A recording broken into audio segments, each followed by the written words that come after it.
Number 10. Economy and agriculture. The ancient Sumerians had an economy primarily based on agriculture, and with the Tigris and Euphrates rivers providing essential resources for cultivation, Sumerians were also among the first to develop advanced irrigation systems. They constructed canals and dikes in order to control the flow of water from the Tigris and Euphrates rivers, allowing them to cultivate crops in the fertile soil of Mesopotamia. This innovation greatly increased agriculture productivity, and Sumerians engaged in trade both with Mesopotamia and with regions farther afield. Cities like became major trade hubs, facilitating the exchange of goods such as textiles, metals, grains, and pottery. Trade routes connected Sumer and other ancient civilizations, including the Indus Valley. Farmers engaged in planting, harvesting, and maintaining the irrigation systems, and in addition to free citizens, there were also laborers and slaves who contributed to the agriculture workforce. Number 9. Religion. When it came to religion in this region at this time, the ancient Sumerians believed in an anthropomorphic polytheism, or many gods in human form. Each were specific to the regions and the city-state that they were from, and the core pantheon include An, who represented heaven, Enki, who was the healer and friend to humans, Anana, representing the love of war, Utu, the sun god, and Sin, the moon god. They also had an entity that opted in spells named Enlil, who ensured spell spirits to obey. An is considered one of the oldest gods in early human deity history. Number 8. Education. Most education took place in a temple associated with a priest. Education for wealthy families studied and worked from the sun up to the sun down. Sumerians only focused on studying complex grammar and practicing writing. Most, if not all, Sumerian students were male. The greater part of the students came from more of a wealthy families, as the poor could hardly afford the cost and the time, which prolonged education demand. Sumerians created the first known formal education system, and the teachers, or priests, sometimes both, were called umia, which was also called experts. Education was the first established for the purpose of training scribes and the person who writes the books or documentations by hand as a profession and helps keep track of the records. This was very necessary to satisfy the economic and administrative needs of the land, primarily of course those who are of the temple and the palace. This continued to be the major aim of the Sumerian school throughout its existence. However, in the course of its growth and development, it came to be the center of culture and learning in Sumer. Number 7 is the story of the rabbit and the shoe. Long ago, animals lived together in harmony in a single mountain cave. Each animal had its own burrow: the coyote, the vulture, the deer, the lion, the snake, and so on. However, they were all tired of being tricked by the rabbit. There was nothing to do but call a meeting and decide together what to do, which they all agreed was to roll a boulder onto the rabbit and smash it to pieces. The lion says, "You, turkey vulture, go watch for him to come out, and you, deer, go right after him. Since you can run as fast as Mayor Rabbit, you'll be able to catch up with him. Be on guard, all of you. Snake, you look to see when he comes out, and we'll all pile on top of him. You, Snake, call him." The animals all agreed to the plan, keeping an eye on the rabbit hole where he was presumably asleep, but the rabbit wasn't and had heard their plot. So when they begin to call out, "Rabbit, come on out, hurry," the rabbit's only response is, "Wait, I'm taking off my sandal." "But hurry," said the snake. "Wait for me there, I'm coming out," called back the rabbit. A moment passes. "All right," said the rabbit, "I'm coming out now, but please catch my other sandal, I beg you, so I may put it on outside." The other animals mutter amongst themselves and agree to catch his sandal and throw it over there. Then shout to the rabbit, "All right, Mayor, throw out your sandal." The turkey vulture caught the sandal. He gave it to the deer, and the deer threw it away. They were all too busy shouting at the rabbit's hole to realize it wasn't his sandal they had tossed away, but the rabbit himself. Finally, they send the snake into the hole in the rat, and the snake shouts, "He's not here, he's not here." "He's not here? Maybe it was him we threw," said the lion. "Did you notice if it was his sandal you threw away?" he asked the deer angrily. The animals begin to fight amongst themselves and begin to kill one another in a rage. Meanwhile, the rabbit from far away laughed at their bloodshed and the lie, and lives to be the trickster to this day. Number 6. Inventions. From the writing invention as we know now as cuneiform, they also invented the wheel, a groundbreaking development that had profound impact on transportation and technology. The wheel was initially used in the creation of pottery, but later found applications in carts and wheeled vehicles, as well as irrigation systems, urban planning, early calendar systems, and mathematics. Sumerians engaged in complex mathematical calculations for tasks like surveying land and conducting trade. They also built boats and ships that could navigate the rivers and the Persian Gulf, facilitating commerce and cultural exchange. Number 5. Law codes. The Sumerians who inhabited the region of ancient Mesopotamia are credited with some of the earliest known legal codes in human history. These legal codes were written on clay tablets and steels, providing an insight into the legal and social structure of Sumerian society. The Code of Ur-Nammu is one of the earliest known legal codes and is attributed to Ur-Nammu, the king of Ur during the 3rd dynasty of Ur. It predates the more well-known Code of Hammurabi. The code is inscribed on a stele and covers various aspects of law, including family matters, properties, and crime. Notably, it emphasizes a restitution rather than severe punishments for offenses. Other codes and laws passed along and continued on the Sumerian societal system, as they also had contracts, families, and criminal law systems in place. The law was was for sure an influence with religious beliefs and even invoked names of gods during trials, violating legal oaths was considered a serious offense against the gods. Number 4. Architecture. Developed in the ancient regions of Mesopotamia, Sumerian architecture was characterized by its innovative use of materials such as mud bricks and its emphasis on monumental structures. Sumerian city-states include Urk, Ur, and Lagash, featuring impressive temples, ziggurats, city walls, and residential structures. Due to the lack of natural stone in the region, Sumerians extensively used mud bricks for construction. These bricks were made from a mixture of mud, clay, and sometimes chopped straw. Although less durable than stone, mud bricks were abundant and effective in the construction of various structures. Sumerian city-states were surrounded by defensive walls constructed with mud bricks. These walls served to protect the city from external threats such as invasions and floods, as well as with the temples that were made dedicated to the worship of deities that were significant architectural achievements. They also had urban planning, both around palaces and residential housings. Cities were organized with streets laid out with a grid pattern, and public spaces were designated for various activities. The city of Uruk in particular is known for its well-organized layout. Number 3 will be the story of the jaguar and the skunk. Once there was a jaguar and then Miss Skunk. Miss Skunk had a son, blessed by the jaguar, who the jaguar visits one day, telling Miss Skunk it's time to teach the boy to hunt. Miss Skunk tries to argue that the distance is too far and the task too dangerous. What if something was to happen and she can't make it in time? But little Skunk insists on going and leaves with Jaguar for the riverbed. The two came upon the river and the jaguar states this is where they were to eat and that he must sharpen his knives, referring to his claws. After doing so, he tells little Skunk, now you're going to be on guard because I am going to be asleep. When you see them come, wake me up. Don't shout. Scratch my belly so I won't alarm them. But don't wake me up if it's just any old little animal without antlers coming along. Only when the big antlers get here. Little Skunk agrees and sits on guard for his godfather Jaguar as he sleeps until one with big antlers comes. Little Skunk does as instructed and Jaguar takes the animal down. Together the two eat and bring the rest of the carcass back to Miss Skunk, who has her fill and stores the rest as Jaguar leaves. Time goes by and the meat is once again replenished. Little Skunk decides he must go hunting, but without calling Jaguar. His mother begs otherwise, but cannot stop him. Little Skunk mimics the actions of Jaguar. He sharpens his little claws and waits on the riverbed, deciding like Jaguar to hunt the large animals, not the little ones his own size, and sleeps until he is awakened by the trot of the big antlered animal. Little Skunk attacks, thinking he's as strong and big as his godfather, only to hang from the neck of the steed with his claws until suddenly thrown off. Little Skunk lands on his back, mouth left wide open in surprise, and Miss Skunk begins to worry. Why hadn't her son come back yet? Where was he? She decides to go look for him and sees the trotted path the antler creature made and begins to cry, following it, where she finally sees her son. Miss Skunk sees Little Skunk's open mouth and relieved says, son, what are you laughing at? All your teeth are showing. She approaches closer, telling her son, give me your hand, I've come to get you, but you're just laughing in my face. But as Mother Skunk lays her hand upon him, thinking he is alive, she notices Little Skunk was long since dead and begins to cry once more. Can you decipher the meaning of this story? Comment below. Number 2. Social classes. Sumerian civilizations featured a social class hierarchical system with ruling class, upper class, middle class, working class, and enslaved class. The ruling class of Sumer included the king and the high priest. The larger social classes were the working class, which mainly comprised of farmers. At the top of the social hierarchy were the priests and the rulers. The priests were often serving specific deities, held significant religious authority. Below the priests and the rulers were the elite class and high-ranking officials. This group usually included aristocrats, wealthy landowners, landlords, and individuals with privileged access to resources. The middle class then would include merchants and artisans who engaged in trade, commerce, and craftsmanship.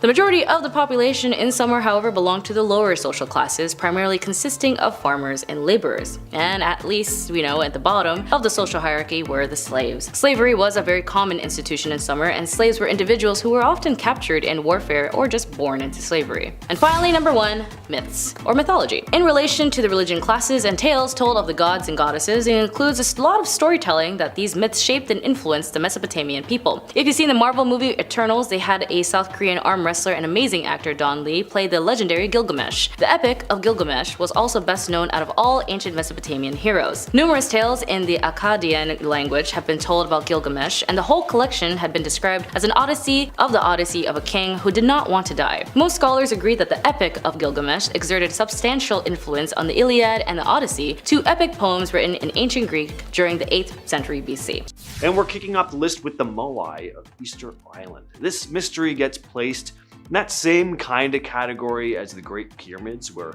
extraterrestrials are often brought into it, because how else did these ancient people construct and move these giant, incredibly heavy statues? The Moai are a pretty mind-boggling feat of ancient engineering. They were carved by the Rapa Nui people between 1250 and 1500.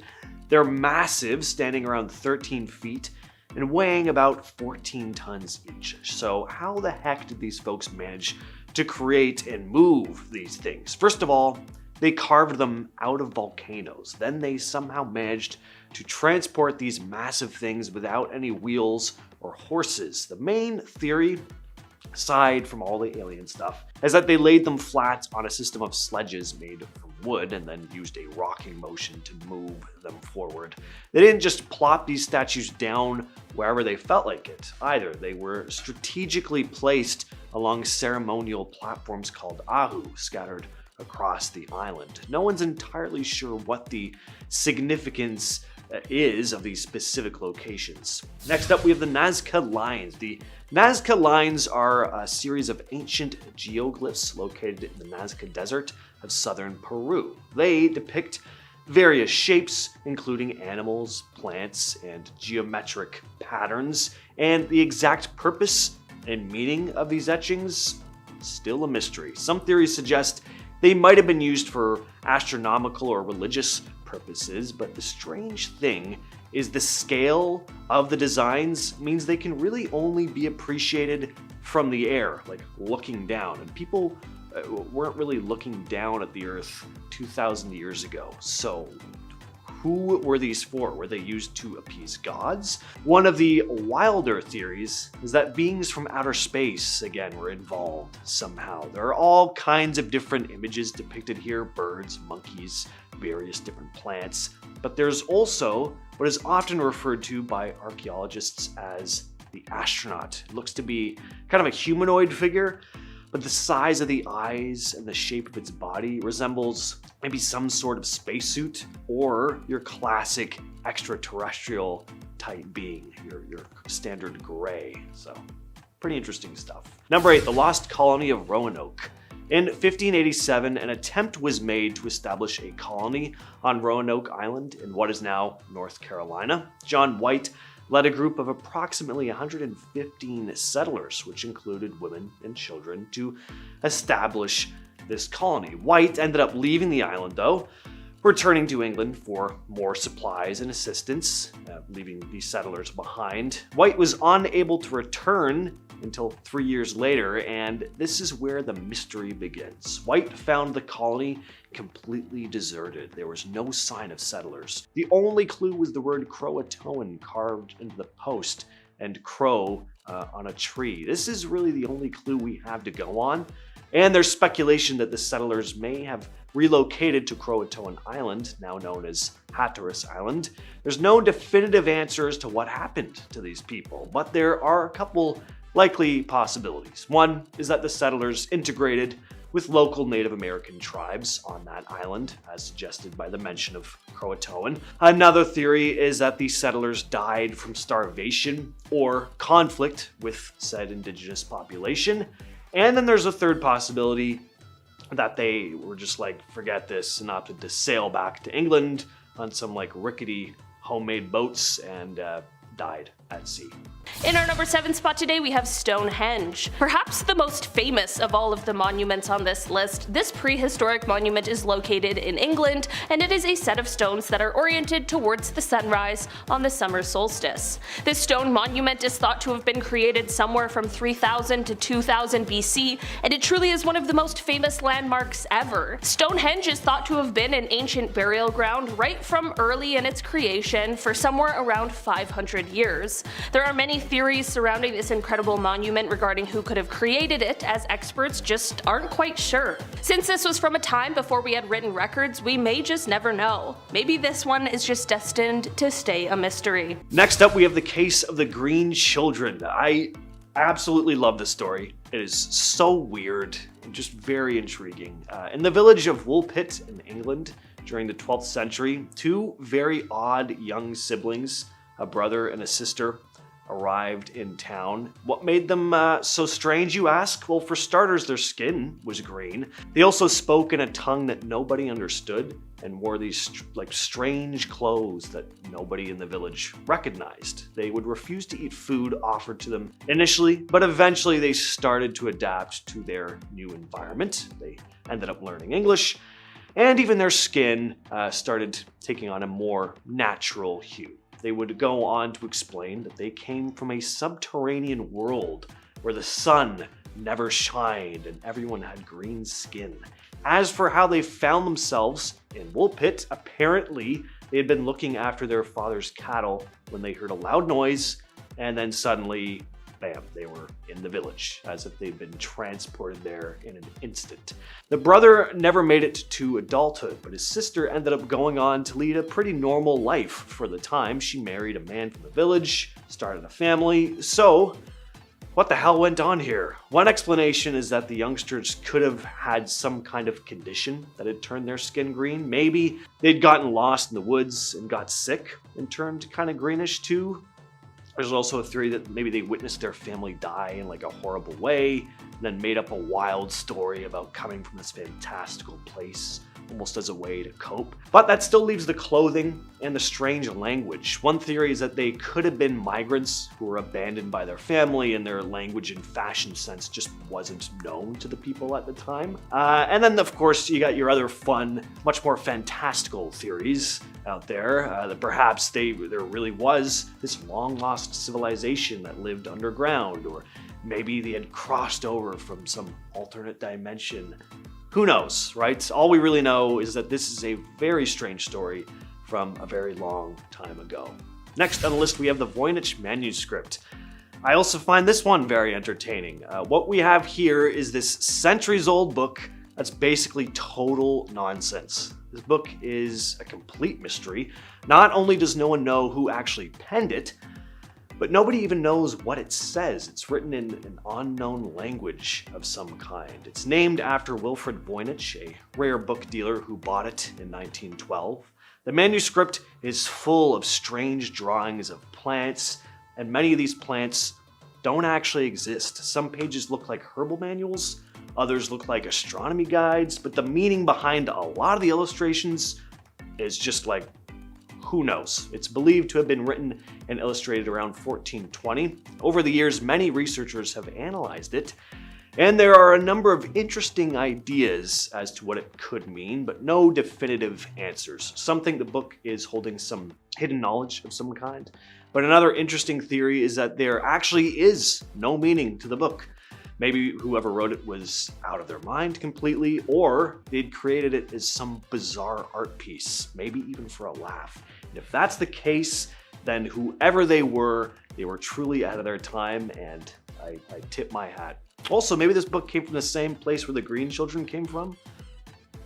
It's an interest, I just put that together now. I'm smart. In at number 4 is the Yonaguni Monument in Japan, often referred to as Japan's Atlantis. Now, there's some debate as to whether this was a lost city, or if the Yonaguni Monument is just the result of naturally occurring formations. It was discovered in 1986 by a diver named Kihachiro Aratake, and it was an incredible discovery. Like, what was this structure?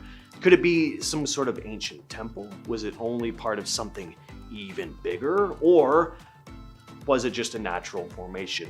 Certainly does not look natural to me. I mean, just looking at some of these images, there's what looks to be steps, columns, walls. Some people believe the monument is just part of remnants of a sunken city belonging to some prehistoric advanced civilization. People on the other side argue that the formations were likely formed by tectonic activity and erosion over thousands of years. But I have a hard time looking at images like this and thinking that these are naturally occurring. I mean, look at those steps. Like, they're so evenly placed, right?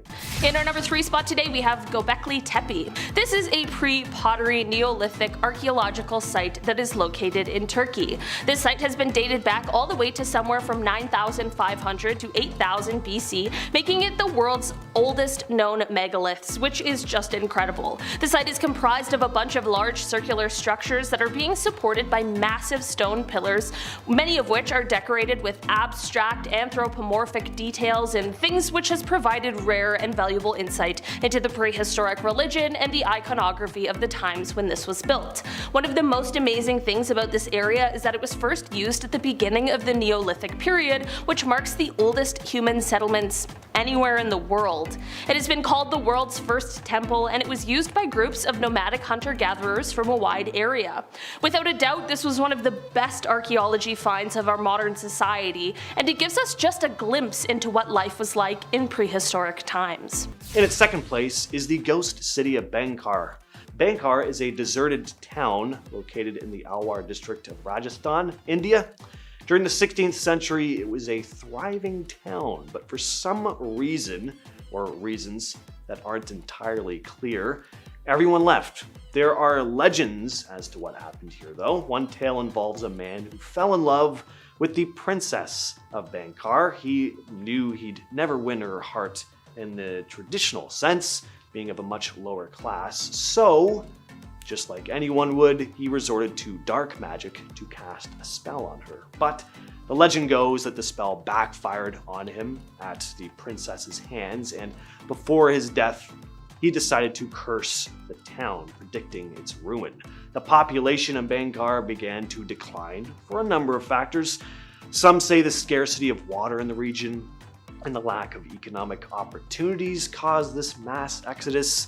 Till this day, though, its temples, palaces, and gateways all stand, relatively anyway. They're not quite in mint condition. It's said to be one of the most haunted places in India. It's thought to be so dangerous that there's a board at the entrance that warns visitors against entering the site after sunset and before sunrise. Finally, we have the classic Maya collapse. The classic Maya collapse refers to the Maya cities in Mexico and Central America that went downhill around the 8th and 9th centuries. Now, the Maya people were not actually just one group. There were several small city-states, all with their own political structures. Their culture and religion was similar, but they were kind of doing their own thing. There were also various languages across the board. Maya cities were scattered across Mexico, Guatemala, Belize, Honduras, and El Salvador. They built these remarkable structures and had advanced knowledge of mathematics and astronomy. The reasons behind the classic Maya collapse are kind of tough to pinpoint because some city-states declined while others rose, and it was all happening at various times. Environmental changes were likely a big factor. Warfare between these city-states was also common. Economic factors also probably played a big role in the collapse. Number 10. Tua de Danann. Ireland is full of incredible Neolithic sites, one of which is Newgrange, an immense ancient passage tomb. But even more fascinatingly, the tomb is beautifully and perfectly illuminated on the winter solstice, when the cold rising sun lines up perfectly with a roof box just above the entrance. Ireland, famously, was colonized and inhabited by the Celts, but it is not truly known who or what culture inhabited the Emerald Isle before the Celts arrived. But the Celts themselves had an idea. They spoke of the Tua de Danann, otherworldly gods and goddesses that drift between our world and the other. The Celts would tell that Newgrange had been built for a Tua de king, someone with the majesty, elegance, and power of the stars. Could it be that this ancient tale actually belies a fascinating truth? Could the pre-Celtic Irish have had contact with extraterrestrials? And could Newgrange have been built for these same extraterrestrials? The patterns carved in the stones nearby are reminiscent of crop circles, and the whole layout of Newgrange does somewhat appear like a primitive landing pad. Or perhaps ancient people just had a better understanding of the stars than we realize. Number 9. Cucuteni Tripilia. The Cucuteni Tripilia are a fascinating culture who established themselves in southeast Europe, what we now consider the Balkans. The Cucuteni were present from the Neolithic to the Chalcolithic, from about 5500 BCE to 2750 BCE. But what makes the Cucuteni truly fascinating beyond their intriguing art and pottery and other discoveries was the discovery of their towns, cities more like. The Cucuteni had the most dense settlements in all of Neolithic Europe, the largest of which having had some 3,000 or more structures and likely housed between 20 and 45,000 people. Plenty of other Neolithic European cultures had permanent dwellings. Plenty of other cultures had agriculture. So what made the Cucuteni special? It seems an innovative way of dealing with detritus, garbage, and mold. The Cucuteni once a year would gather all of their personal objects, clean their homes of their belongings, and burn their entire city to the ground. This destroyed any black mold that was festering, cleaned up the city of garbage, and allowed a new, fresh start. However, the drastic and seemingly counterintuitive nature of this tradition has caused some to wonder if the Cucuteni had not received this knowledge from somewhere else. Perhaps kind strangers wandering the stars. Number 8. Tenochtitlan. Tenochtitlan was one of the largest cities in pre-contact America, and was truly an incredibly impressive sight. The entire city was situated on top of Lake Texcoco, with built-up docks and floating farms making up the near entirety of the city. The incredible complexity and fascinating techniques and technologies used to accomplish such an incredible city stunned the first Europeans to see it. The original Mexico wanderers were told through a vision of an eagle with a snake in its beak perched upon a cactus to settle here in this small, swampy island in Lake Texcoco. And there they would turn it into a hub of culture and power in Mesoamerica. But the shocking complexity and effectiveness of the great city and the technology that allowed it to flourish shocked early colonizers.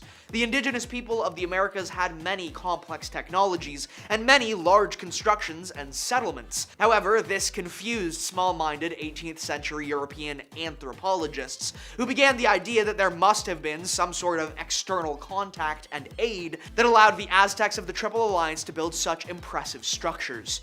While there are stories in Aztec mythology of star people, and many stories which have encouraged the theory that they may have had some sort of contact with the extraterrestrial, no evidence indicating the impressive and complex technologies developed in the Americas was ever connected to extraterrestrials. They may be simply intelligent people with generations of education, development, and expertise. Number 7. Math. One of the earliest uses of the number 0, being in mathematics, came from the Mayans. Thanks, awesome. They were super advanced in their mathematics, I would say for their time, but no, in general they were advanced. We're still trying to understand how they achieved what they did without calculators. It's impressive. They drew complex hieroglyphs on long strips of paper made from fig tree bark. They didn't have much to work with here, yet somehow it was still enough.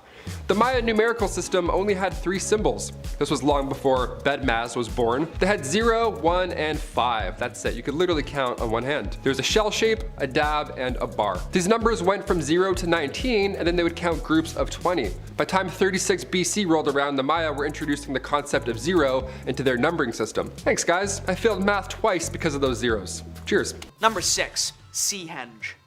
Seahenge was first discovered in 1998 when beachcombers discovered the strange stump at the site's center. Once exhumed, the whole site would be unveiled. A ring of tall oak trunks had been sunk in a circle with a great upturned oak tree stump in the center. Seahenge was certainly a religious site of great importance, but its exact purpose is unknown. Every tree in the henge was felled in 2049 BCE, giving us a stunningly precise view into when this construction was built. The construction took a serious, concerted effort and used some 50 bronze axes. These axes would have been incredibly rare and incredibly valuable at the time, indicating again the great importance of this site. In recent years, the past century or so, the coast of England has had many strange UFO and USO sightings. Could it be this Seahenge was a place of contact and communication between ancient humans and alien life? Number 5. Harappa. Also known as the Indus Valley Civilization, the Harappans were a fascinating culture based in modern-day Pakistan. The culture is named for the city of Harappa, an unusually large Bronze Age city that held at least 25,000 people. The city exists to this day, though it is significantly degraded. You may not be too surprised by this, the site is several thousand years old after all, but what if I told you this incredible archaeological site was used by the French and British in the 1800s for train track ballast? That's right, one of the largest Bronze Age cities which survived in shockingly good condition for 3,000 years or more was smashed to pieces by the British and French so they could build more railways. There are stories from these times of fascinating inscriptions, technologies, and indications of extraterrestrial contact littered throughout the city, but European greed and colonial drive would see all of these artifacts destroyed, ground up into train track ballast. Number 4. Paracas.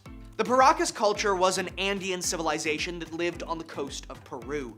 The Paracas were incredibly accomplished artists, with highly complex pottery and textiles which use a vast variety of construction and dyeing techniques. But that is not all that makes them such a fascinating culture. They also had highly complex burial practices, with large necropolises, shaft graves, and complex wrappings and burial procedures.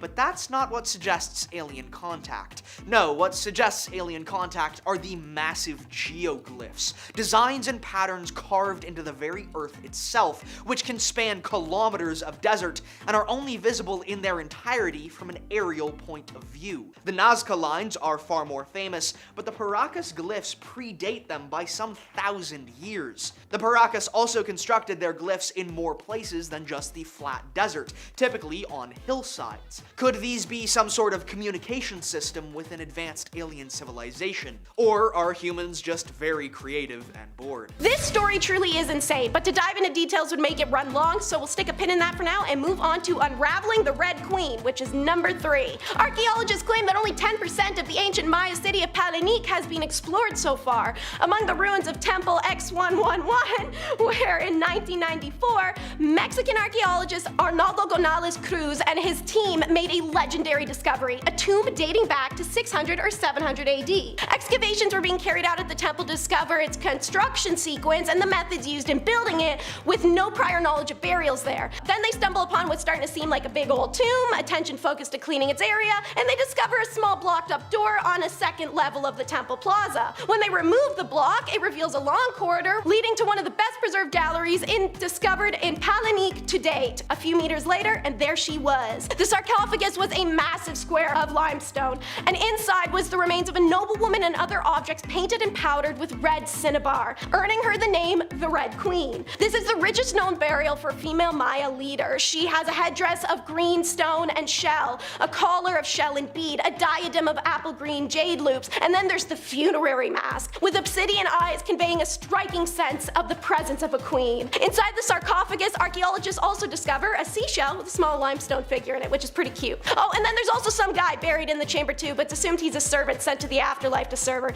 He's just Ken though, so back to Barbie. Researchers found that she lived between 600 and 700 AD, and while her name is nowhere found in the tomb, González Cruz believes that she was Tizaki Awa, the wife of Pakal and the grandmother of the last Mayan king. The remains of the Red Queen were returned to Palenque in June of 2012. She couldn't be reburied in her original tomb due to the high humidity, so she's reburied in a different one close to the location of her ancient home. In July of 2018, her funerary finery, including the burial jewelry and the death mask, were restored by archaeologists and historians and put on display in Mexico City. Number 2. Dong Son. The Dong Son culture is a Bronze Age culture from modern Vietnam, based along the Red River Valley in northern Vietnam. They were skilled rice farmers and kept many domesticated animals, including water buffalo and pigs. They were also skilled fishermen and canoe builders. But what really stunned scientists was their incredible mastery of bronze. Not only did the Dong Son have axes, swords, plows, and more made of bronze, but they also had incredibly delicate bronze drums, instruments that would have required a massive amount of precision, skill, and refinement in the art of shaping bronze to create. In fact, it was once believed bronze forging was invented in China and spread throughout Asia from there, but now it is believed the Dongsan, or their predecessors, were actually the ones to first develop such advanced bronze forging. There has long been a theory that metallurgy was introduced to humanity from an exterior source, which would mean the Dongsan would have been the first ones to make contact. Or maybe we figured out smelting all on our own. Who's to say? Number 1. Ptolemaic Egypt.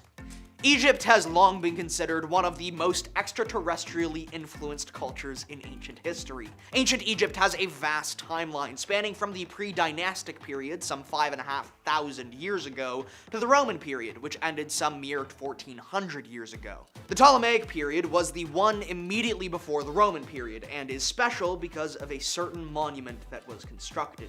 Hathor Temple at Dendera was constructed, and a strange series of reliefs were inscribed, which archaeologists have interpreted as a creation myth for the Egyptians put to stone.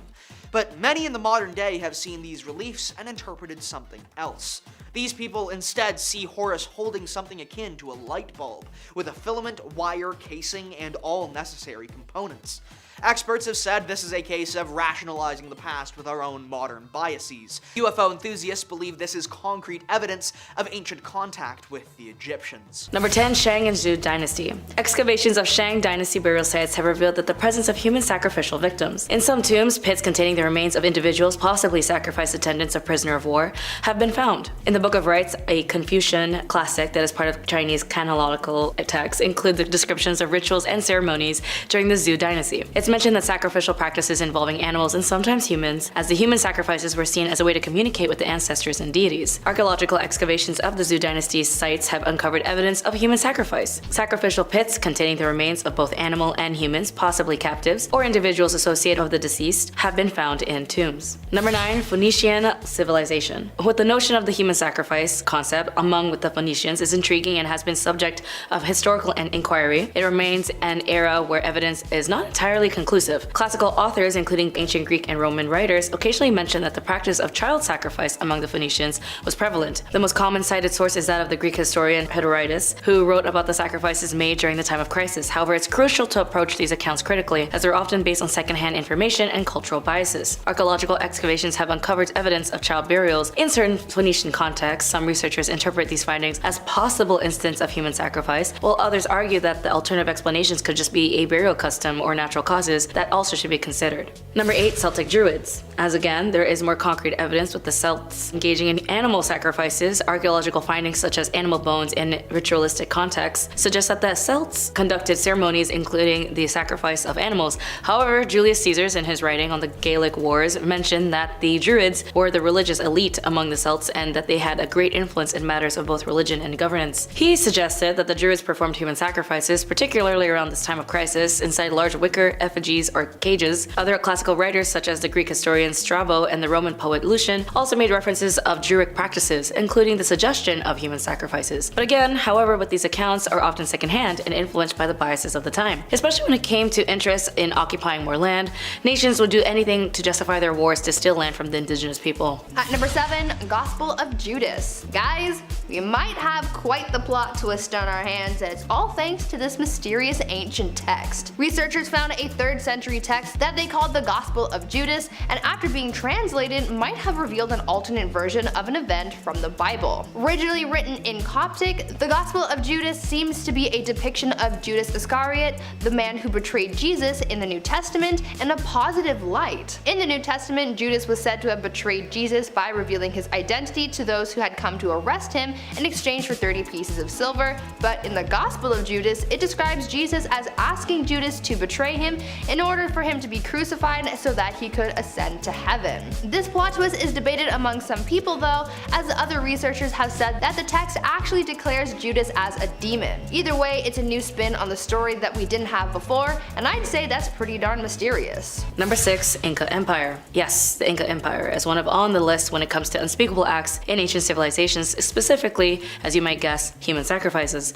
The Incas conducted a ritual known as Capacocha, which involved the sacrifice of of humans, particularly children. These sacrifices were often made at significant locations such as the mountain summits or lake shores. The victims were carefully selected and prepared for the ritual, sometimes adorned with elaborate attire and offerings. Human sacrifices were often made as offerings to the mountain spirits known as Apus, which was considered sacred in Inca cosmology. The belief was that these sacrifices would ensure the well-being of the empire, avert natural disasters, and maintain harmony with the gods. Children were frequently chosen as sacrificial victims, perhaps because of their, perceived purity. The bodies of these children were often buried in fetal position, and some were found with valuable objects and textiles. Sacrifices, particularly those involving in war captives, may have been seen as a form of tribute to the Inca rulers, showcasing the subjugation of rival groups and the extension of Inca influences. Number 5. The Ottoman Empire. The Ottoman Empire, which lasted from the late 13th century to the early 20th century, engaged in various forms of slavery throughout its existence. The Ottomans inherited and adapted certain slave-holding practices from early Islamic societies and also contributed to the development of unique systems of slavery. The Mamluks were slave soldiers who played a significant role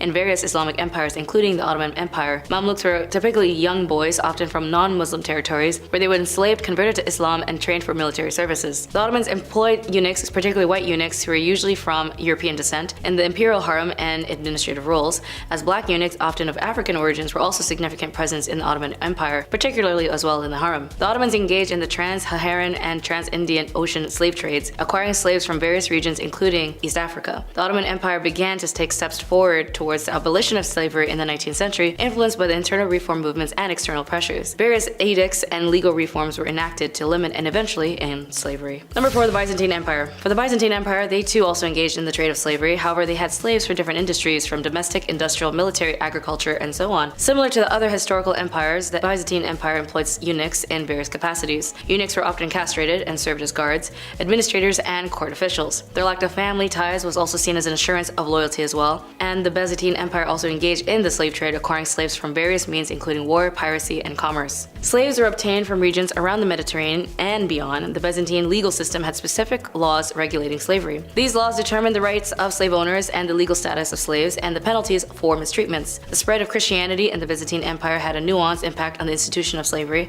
While some Christian leaders condemned certain forms of slavery, the overall impact of the institution was complex and slavery persisted for centuries. At number 3, Dresden Codex. For researchers, being able to find ancient texts is very exciting because it can teach them a lot about a civilization, its people, and their beliefs.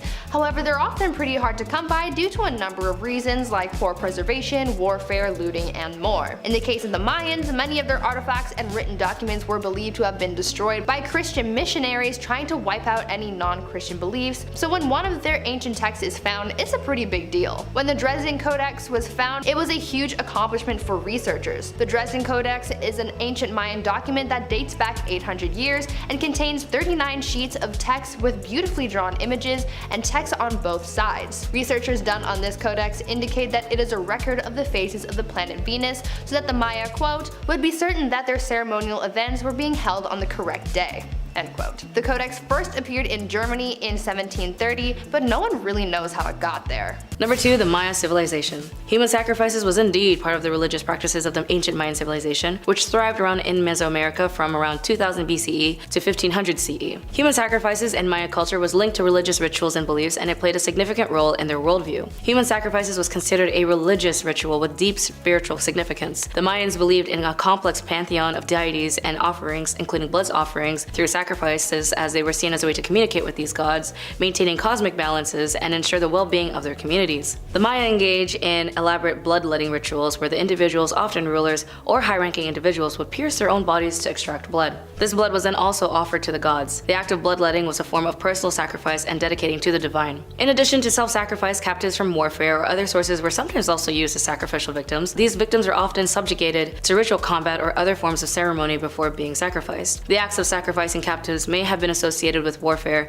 cosmological events, or other significant occasions. And finally, number 1, the Aztec civilization. The Aztec society was stratified with a hierarchical structure. At the top was the ruler and the nobility, followed by commoners, artisans, and slaves. Social status was often hereditary, and there were also very limitations on upward mobility. The Aztecs had a complex and polytheistic religion with a pantheon of gods. The god of sun and war held a central place in their religious belief. The Aztecs believed in the cyclical nature of the cosmos and conducted various rituals, including human sacrifices to maintain cosmic order. Human sacrifices was a significant aspect of the Aztec religious practices. The Aztecs believed that sacrificing humans, often captured in warfare, appeased the gods and maintained the balance of the universe. Rituals, including elaborate ceremonies and festivals, were dedicated to different deities. Despite the fall of their empire, the cultural and artistic achievements of the Aztecs left a lasting impact on Mexican and Mesoamerican heritage. Elements of the Aztec civilization, such as language, mythology, and artistic motifs, persist in modern Mexico. Number 10, A Tale of Two Flowers. The legend begins with two women, Expin, a perceived sinner, and the other woman, Utzcolel, known as a good chaste woman. The wealthy townspeople look down at Expin and belittle her, as she was a woman of many love affairs. But they're ignorant of her good heart, as she cared for all those who were sick or poor and did so without expecting anything in return. Utzcolel, meanwhile, all on her fancy rich girl virgin high horse, actually had a crap personality and a cold heart, considering everyone inferior to her. One day, the misunderstood Expin goes missing. The judgmental visitors think she's off pleasing more men, until they realize a pungent flower scent is radiating from her house.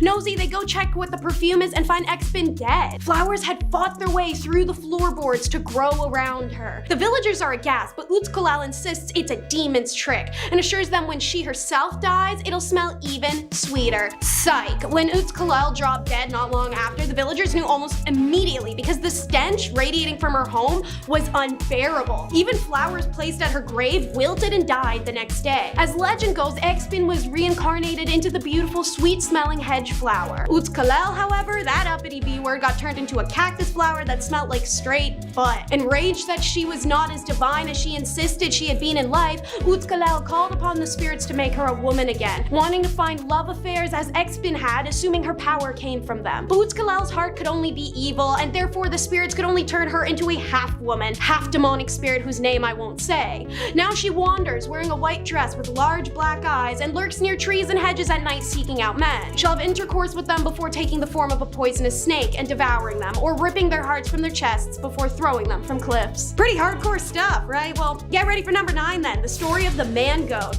I'm going to only say its true name once for context, after that it's all abbreviations, baby. So, the Hue Shivo is a half-man that transforms himself at will and only during the nighttime, said to have glowing red eyes, thick black but patchy fur, and stands on 2 hooven animal legs. Despite this, it will have the torso and arms of a human and the head of a goat. If the HC is near, you will smell rotting flesh and feel a wave of cold air. If you do see an HC, you must look away. This creature can be created by a sorcerer, but its origin story is as follows. A handsome man lived in Merida, working hard, and he was well educated. However, he was poor, too poor to marry his beloved of a high social class. So he took out to the jungle, screaming his pain out, and enraged called upon the king of the underworld. The king appears, asking what he can provide this distraught man, who begs to sell his soul for a chance to be near the young woman, anything to be with her. The underworld king is like, shit, anything? Say less. And turn the man into a goat. Kinda. The young man is hysterical, saying this is not what he wanted, that he's neither man nor goat, but a monster. The underworld king laughs at him and says he did his part, gave the man what he wanted, and leaves. Since then, the HC runs through the night, killing farm animals in a rage for having been tricked into becoming half of one himself. Let's have a palate cleanser, something a little more tame for number 8. How about the farmer and the tree? Trees came to Earth with a mission. Some cure diseases, others provide wood for building shelter. Some produce food for many creatures. Humans knew this once, but as time went on, man became forgetful and began felling the forest with little regard for the tree's purposes and lives. There was one tree, once the happiest on Earth, that watched all this deforestation and destruction and became incredibly depressed, watching the destruction grow closer. Finally, the logging reached his part of the jungle, and a farmer came, ready to put his axe through him. As the farmer swung, the tree found its voice and screamed out, "Not me," in fear. The farmer freezes alarmed and stares in awe at the great tree, asking if it's true that it had just spoken. "We can," the tree replied. "My name is Siricote. Trees are the connection between the heavens, the earth, and the underworld, and we can talk in times of desperate need." "Why didn't the other trees say anything when I came to cut them down?" the farmer asked, confused. "I don't mean any harm, but we need the land to grow food." "Their mission was different," explained Siricote. "Their purpose was to gift their wood, but mine is not. You can plant your crops, but keep me around, and soon enough you will learn why." The farmer, hesitant, did as he was told. Patient, he tended to the plot and took care of the tree, and the tree grew tall and its foliage wide. And when the time came, it produced delicious fruits that fed the farmer's family and the animals that lived around. Number 7, writing system. Speaking of education, let's dive into the writing system. Cuneiform is a script characterized by wedge-shaped marks made on clay tablets. The term cuneiform is derived from the Latin word cunis, which is wedge, and forma, which is shape. Sumerian cuneiform is one of the earliest examples of this script. Sumerians primarily wrote on clay tablets using stylus made of reed, and the tablets were then baked or dried to preserve the inscriptions. The use of clay as a writing surfaces was abundant in the region and contributing to a widespread use of cuneiform. While the clay tablets were the most common writing surface, Sumerians also used other materials such as stone, metal for inscriptions. However, these materials were less common than clay. As Sumerians interacted with neighboring cultures, cuneiform was adapted for writing in multiple languages, and so they also became bilingual. Sumerian cuneiform was also used to write in Sumerian, but also employed to write with Akkadian, and a Semitic language spoken in the region, which led to, of course, as I mentioned, bilingual texts. Number 6 is the story of the turtle baby. Long ago, there lived a very old woman, the oracle of an ancient Mayan world. But alas, the price for her rule was her fertility, and the woman craved motherhood in her old age. One day, the fertility god Chikan appears and tells her to visit her local synoids every day in search of a very large turtle egg. The oracle did, until one day she found the egg and brought it home, from which emerged a tiny green dwarf with bright copper hair. The oracle treasured the strange son and raised him with love until he was a man. But he was a curious one, and one day approached the cauldron his mother forbid him from. Inside was a gourd rattle, one so loud and powerful the oracle herself made a prophecy that should it be played, a new king was to be crowned, and guess who played it? The king, as does the whole kingdom, hears this rattle and is immediately enraged. Hunting down the son, he demands he face 3 tests. The first was to build a long white road, which the son does with the help of the gods. The second test was for the son to build the tallest building in the land overnight, otherwise be killed. The son, unsure of what to do, lays on the earth to contemplate, but when he wakes, it's on top of the largest pyramid in the land, built for him once again by the gods. For the third and final test, the king asked the son to place a hickory on his head and then break it with a spearhead. The dwarf passed this test because he had a hardened plate the oracle mother had wished upon his head as a babe. The king, however, did not have a hard head, and trying the challenge himself, dies. Thus the son is declared the king. How about we learn of another creature for number 5? It's the Sisimite. That's my one name drop. I'm gonna be calling it Sis from here on out, even if it doesn't exactly suit the visual aesthetic of a horrifying deformed Bigfoot. That's essentially what this creature is, a shaggy 6 to 8 foot tall Mesoamerican monster with only 4 fingers and no thumbs, backward facing feet and no knees. Its face is ape-like with teeth of a jaguar, and it can only communicate through howling screams. As a result, the Sis craves to gain the power of speech like humans. Ellen Danien, the curator of painted metaphors, wrote, if a woman sees a Sis, her life is indefinitely prolonged. But if a man never lives more than a month after he's looked into the eyes of the monster. That doesn't mean women are safe, however. It's said that Sis targets and steals human women, and should she not fall in love with the Sis, the woman will inevitably be devoured. But if tall, dark, and hairy with no knees is your type, he may grant you magical powers for loving him. Don't worry, if you come across a Sis, there's a laundry list of things you can do to protect yourself, such as dance in a circle since it'll trip over itself, or just bring a dog or water to splash on it. Concerned with good and evil dualities, this legend tells the story of 2 warrior trees. Number 4. The brothers' names were Kinch, who was gentle and noble, and Tisik, who was arrogant and ruthless. One day, they met Nikteha, a beautiful and intelligent princess who conquered the hearts of both men. Both fell instantly in love and vied for the woman, but obviously only one could have her, so Tisik challenged his brother to a duel to the death. This decision angered the gods, who covered the sky in thick clouds and hid the moon from sight as the two fought. But there was no winner. Both fighters are mortally injured by the other and collapse to the ground. You may be wondering, would it have been easier to ask Nikteha if who she wanted to have in the first place?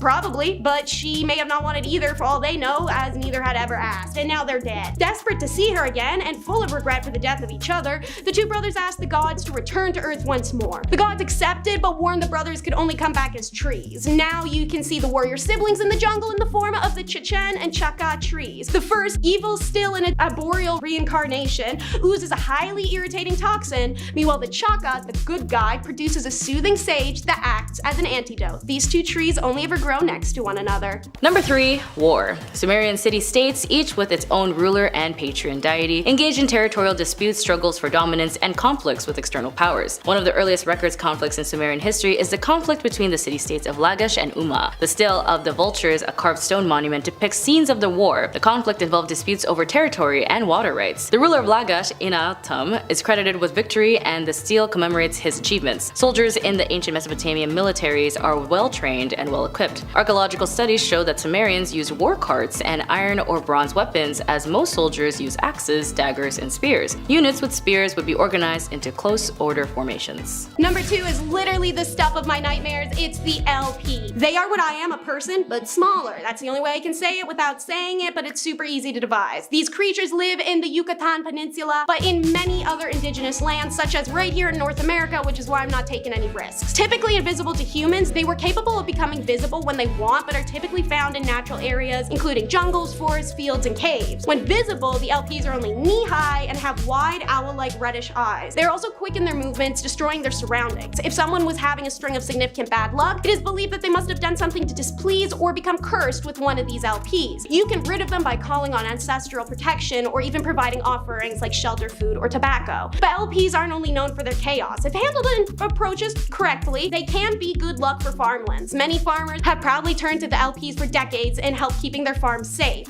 However, as stated, locals and visitors alike should avoid calling the LP by any of its names, since it may summon it to you and cause a bout of immediate torment as a revenge.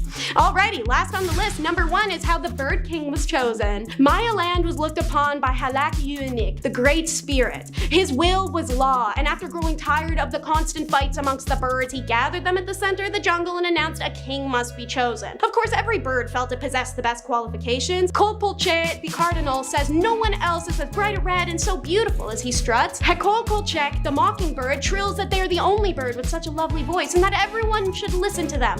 To prove his point, he trilled out an enrapturing song, one that the wild turkey interrupts with a gobble, stating, "There's no doubt I should be king because I'm the biggest and strongest bird. I can stop fights and defend any of you." The birds continue to display their grandeur, while in the background, Kukul, the Quetzal, remained quiet. Elegant in manners and figure, but plumage shabby. Kukul knew he would be the best king, but he wouldn't be chosen if dressed so poorly, so he approached the Roadrunner, a trusted friend, and asked for his feathers, offering to share wealth and honors with him in return. When the Roadrunner finally agrees, one by one his feathers disappear, joining the plumage of the Kukal, whose body now shimmered an iridescent hue of blues and greens, his breast the color of tropical sunset, and the 4-foot feathered tail followed behind his dainty walk. Kukul had become the peacock, and his visage awarded him the role of king. The birds return to their respective homes and Kukal to his new duties, but the peacock becomes too busy and forgets his promise to the Roadrunner. A group of birds soon seek out the missing Roadrunner to find him naked and nearly dead from the cold. Together the birds give him honey and each take feathers from their own plumage to give to him. The Roadrunner told his friends of the cruel deception of Kukul and kept repeating, "Where is he? Where is he?" which in Maya sounds like "Pahoy, Pahoy," the call of a Roadrunner. And that's why today the Roadrunner's feather remains so oddly colored and patchy and patterned. The bird always watching the Maya roads, searching for the Quetzal that stole his plumage, shouting out "Pahoy, Pahoy" as he searches. Such is the fact they really loved enemas. Yeah, bet you didn't expect that for number 10. The consumption of entheogens in the Americas dates back to the Olmec civilization, the earliest known Mesoamerican civilization. Evidently, this tradition was passed down and spread amongst many clans, with the consumption techniques evolving through generations. In the case of the Maya, well, they evidently understood the absorption processes of the lower digestive tract because that's where they like their entheogens and P-actives and alcohol. And hilariously, this discovery is made through pottery. The first of these polychrome pottery jars was discovered in 1977, and several have been found since. Naturally, this became the subject of a landmark study in 1986, which analyzed the iconographic traditions of the Maya pottery pieces depicting the administration of enemas and compiled a list of possible substances the Maya may have ingested. Then to really drive it home, Peter, one of the paper's writers, decided to self-administer some Maya enema mix to test it out. And to quote him and his buddy who helped, the results certainly support the theoretical suggestion that alcohol is absorbed well from an enema. I can't believe two scientists owned up to getting ass drunk in a professional dialogue like they're small town teens. But now that the prestigious IG Nobel Prize has been awarded in 2022 to the scholars that pioneered this Maya enema research oh so long ago, we can expect more research on this topic in the coming years, and likely more than a few researchers giving themselves multiple laced enemas for study purposes. And when the enema is done, well, put a cork in it, dude. We got some work to do. Number 9 is obsidian dealers. The Mayas were cutting it up when it came to the obsidian game. Obsidian, which is also known as volcanic glass, was highly valued for its sharpness and durability back in the good old days. It also held deep cultural and historical significance in the Maya world. Naturally, Guatemala, which is renowned for its obsidian deposits, was a major mining and trading site for the Maya. Skilled craftsmen shaped obsidian into intricate tools, weapons, and household items and ceremonial artifacts. Through analysis of obsidian sources, researchers have traced in ancient networks and trade exchange routes that connected distant Maya territories. The Maya reverence for obsidian traveled as far as the product itself ended up doing, and it lingered even after the savage colonizers had laid siege to their advanced civilization, becoming a prize belonging in Europe shortly after the colonization of Central and South America in the mid-16th century. John Dee, the prominent Elizabethan-era psychonaut, was an English astronomer and occultist who famously possessed a black obsidian scrying mirror which he believed allowed him to communicate with celestial beings. The specific detail of how and where he obtained the mirror are not extensively documented, but it can be assumed to be Mexico or Guatemala. And while talking about obsidian, let's coagulate that with tools of the trade. Number 8. Mexico's National Institute of Anthropology and History has completed yet another season of excavation at the Maya city of Culuba in the first week of July 2023. This site has been a known archaeological treasure chest since its discovery, providing researchers with evidence pertaining to human sacrifice especially, which was a central component of ancient Maya culture. And wouldn't you know it, this season they discovered a sacrificial altar. The cubic stone bore all the hallmarks. They don't specify what hallmarks of an ancient sacrificial slab are, but I'd sure like to know. And it was further confirmed by the discovery of 16 sacrificial stone knives in the surrounding area, 13 of which are made with that Guatemalan obsidian. The sacrifice of animals and people, which would be prisoners or volunteers, was conducted by high priests using altars like the ones discovered. Alfredo Pereira Rubio, a researcher at INAH, did elaborate that while the 16 sacrificial knives were unearthed at this altar, none had ever been used. These knives themselves were offerings specifically for the gods. On number 7, the ancient hub. Back in ancient times, people needed some spicy content to make themselves happy, you know? Before we had OnlyFans and the hub, people in ancient Egypt had their own adult content to enjoy during their alone time. This piece of content was called the Turin Papyrus, and it was essentially just a scroll of a bunch of images on it with people getting busy in some frankly unimaginable positions. Like, I don't know when the Kama Sutra was created, but I feel like the Turin Papyrus certainly gave it a run for its money. The purpose of this papyrus is pretty much unknown, but there are some theories to explain its origin and why it was created, some thinking that it had political ties or something.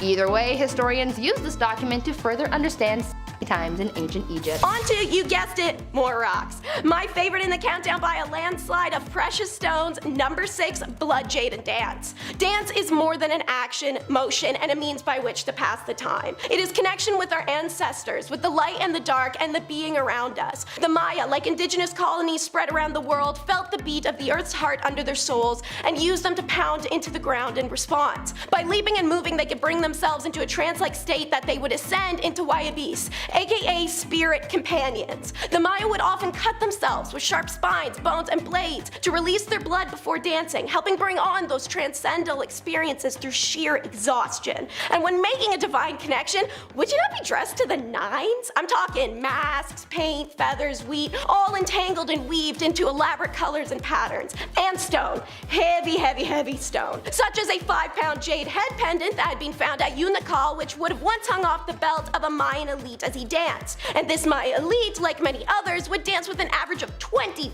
pounds hanging off their body. The jade head pendant is more than just a belt piece as a result. The Maya had a concept they call kuk. Originally translated, it means burden.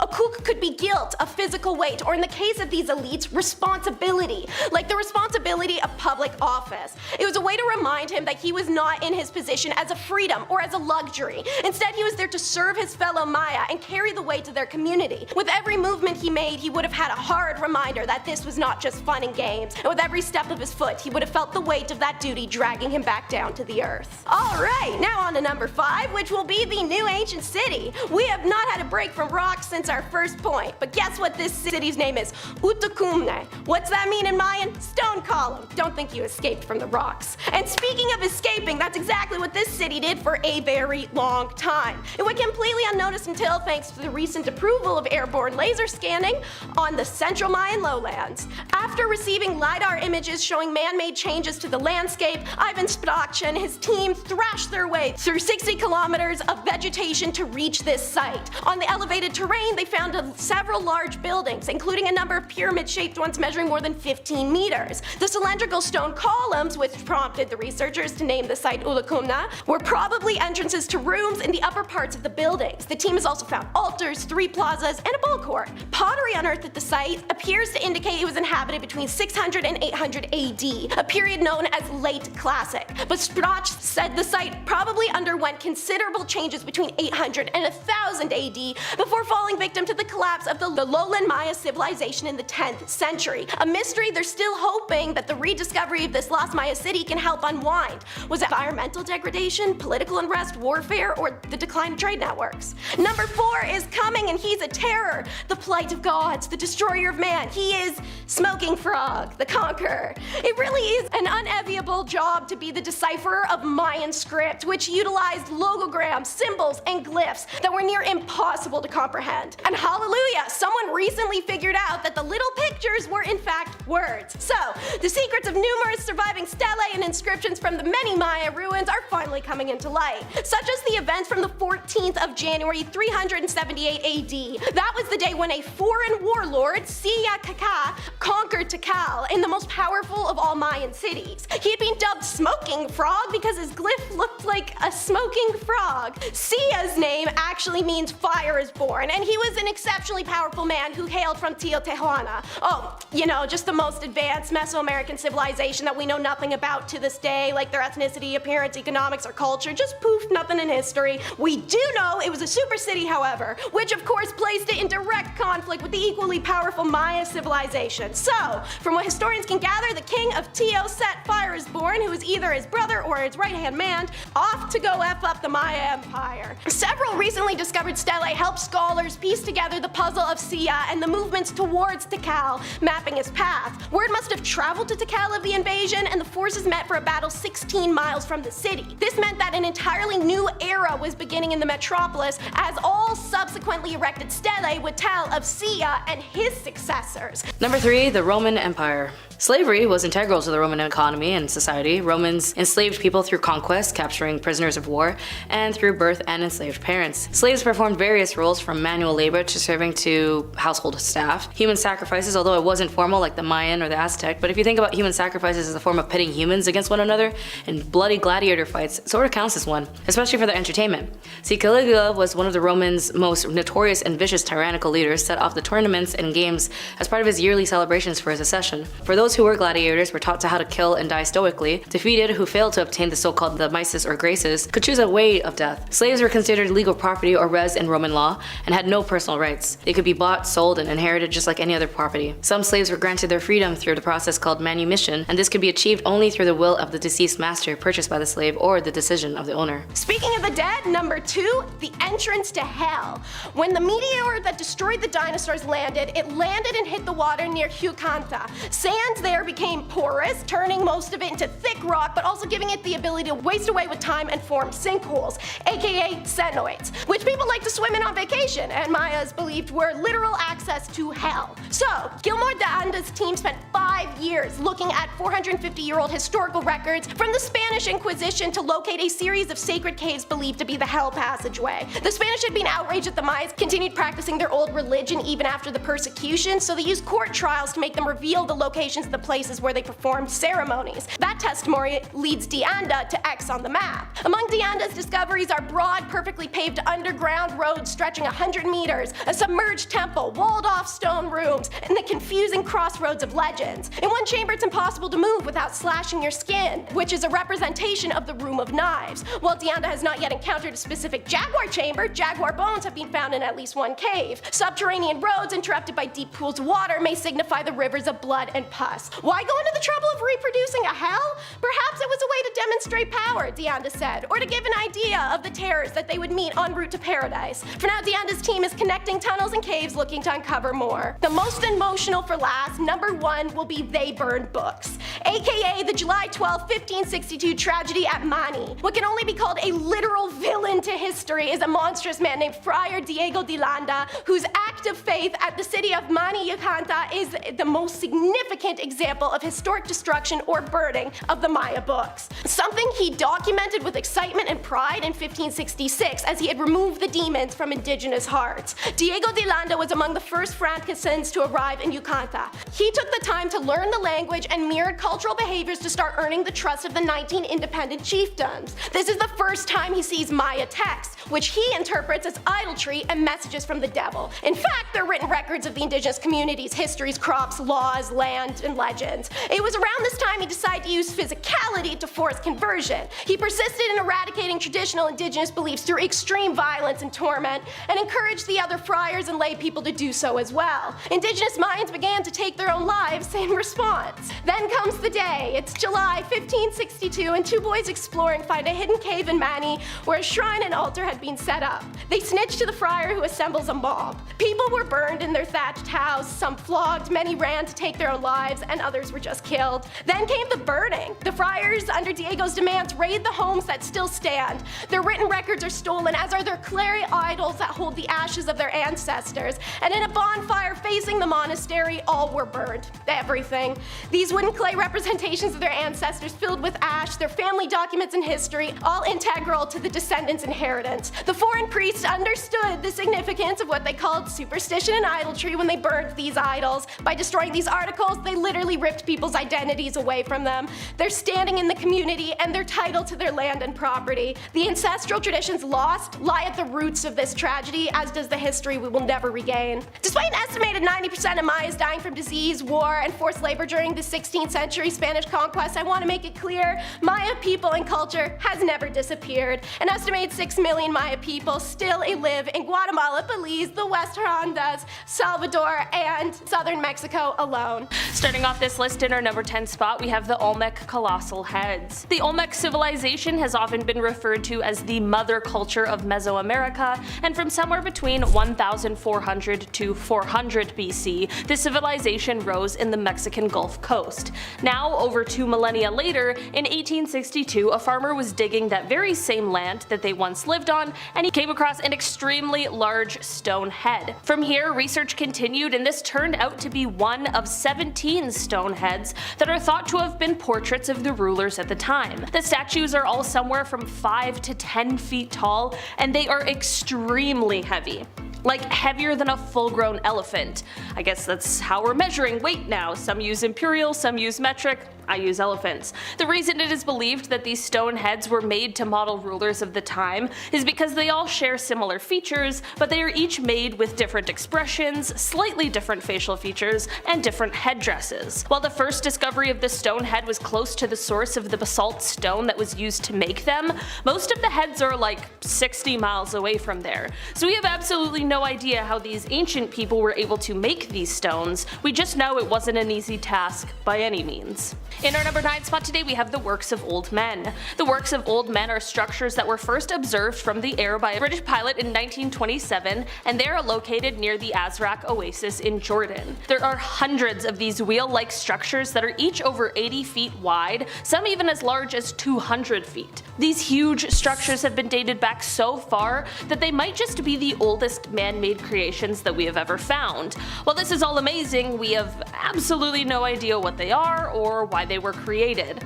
The theories range from things like sun tracking to cemeteries to some sort of spiritual relevance, but we really just aren't sure. While things like this are incredible finds, and it's amazing that some of the first man-made things still exist on our Earth, it is so crazy how we have no idea what they are or how to use them, and unfortunately, especially because of the fact that it's been thousands and thousands of years, it's most likely that the mysteries surrounding them are totally lost with the past.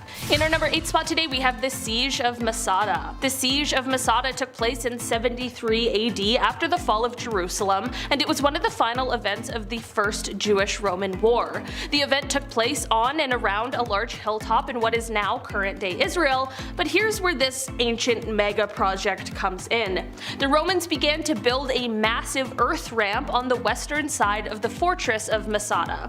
They managed to build it all while under the constant fire from those defending the area, and it was still just under 2,000 feet long, and it rose up 200 feet in the air. After building this ramp, they then managed to push a siege tower up the ramp. This ramp does mostly still exist, and basically what they ended up doing was like extending the size of the mountain that Masada was built on. It is absolutely insane that they did all of this just to capture people. All of that for like 960 people. Imagine if we had ancient Romans now. Suddenly all of our cities would be actually accessible. Ramps for everyone. In at number 7 is the Antikythera mechanism. This has to be one of the most amazing artifacts ever discovered. So this object was found in 1901 in the wreckage of an ancient ship off the coast of the Greek island of Antikythera. It's believed to have been created in order to calculate astronomical positions, but researchers still aren't 100% sure on that. It's dated back around 150 and 100 BC, and for the time, it's a pretty complex device, full of all these complex sets of gears and dials. It's almost feels like an ancient computer. So the question is, how did the ancient Greeks manage to create something as advanced as this with the more limited resources and knowledge of the time? Just really seems as if there could be a lot more about their civilization we still don't fully comprehend. In our number 6 spot today, we have the Yonaguni Monument. Just off of the coast of Yonaguni, Japan, there is a diving location that was first discovered in 1986 by a diver. He noticed some strange sort of formation that was located on the seabed that looked as if it could be some sort of structure, so he swam down to go and investigate.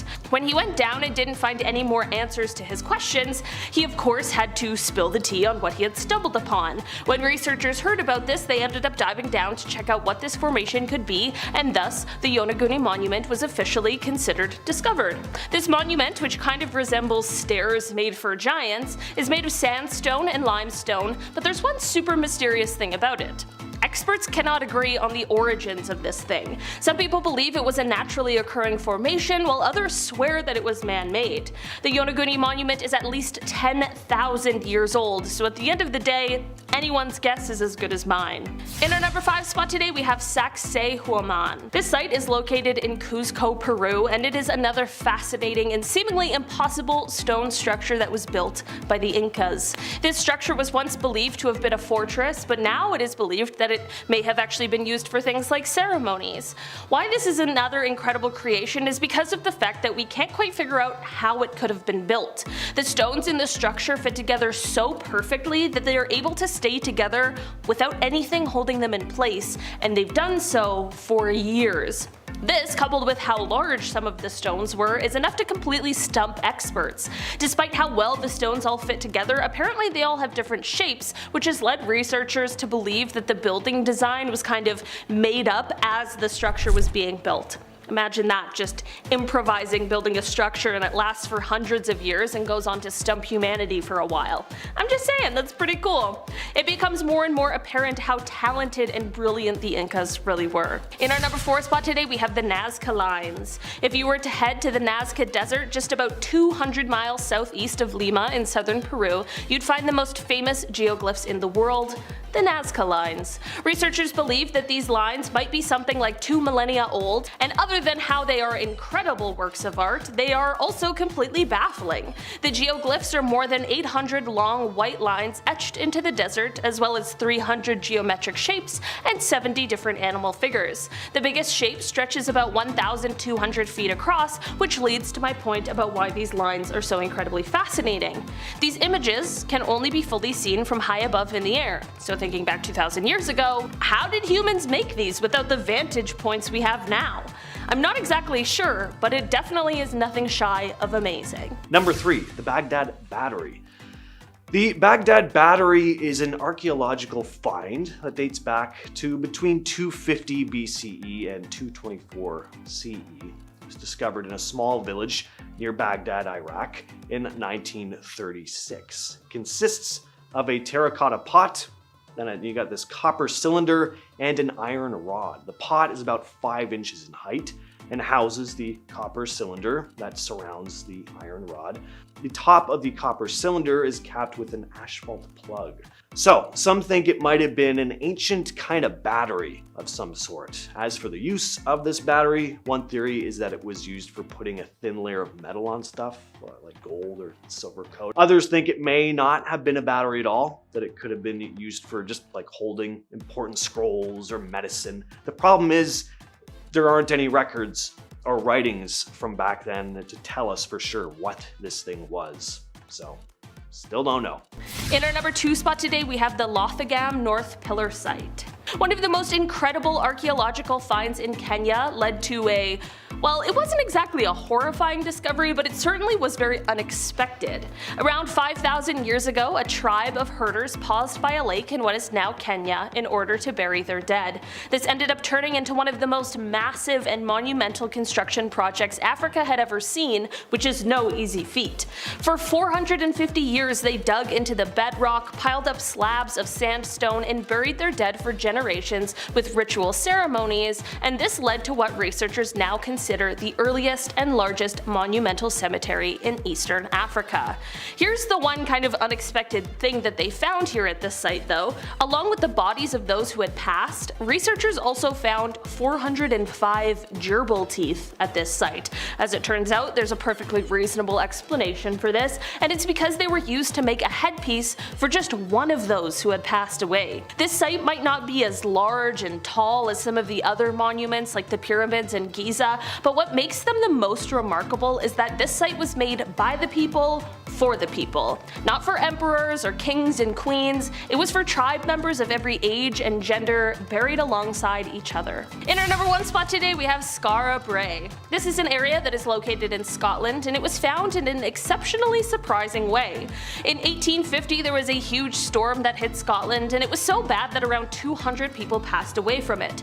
The next day, however, once the storm had passed, residents of the Orkney Isles began to notice part of the cliff had dislodged, but it uncovered a sort of hidden settlement. Tests were able to date the site back from 3200 BC to 2200 BC, and it was shown to have been inhabited for about 600 years. There were round stone homes here, and the roofs were made out of whalebone and peat. The design of this little city suggested that there wasn't a hierarchy, but rather a group of people living peacefully as farmers, herdsmen, and traders. While the site is small, the houses are in quite great shape for the amount of time it's been.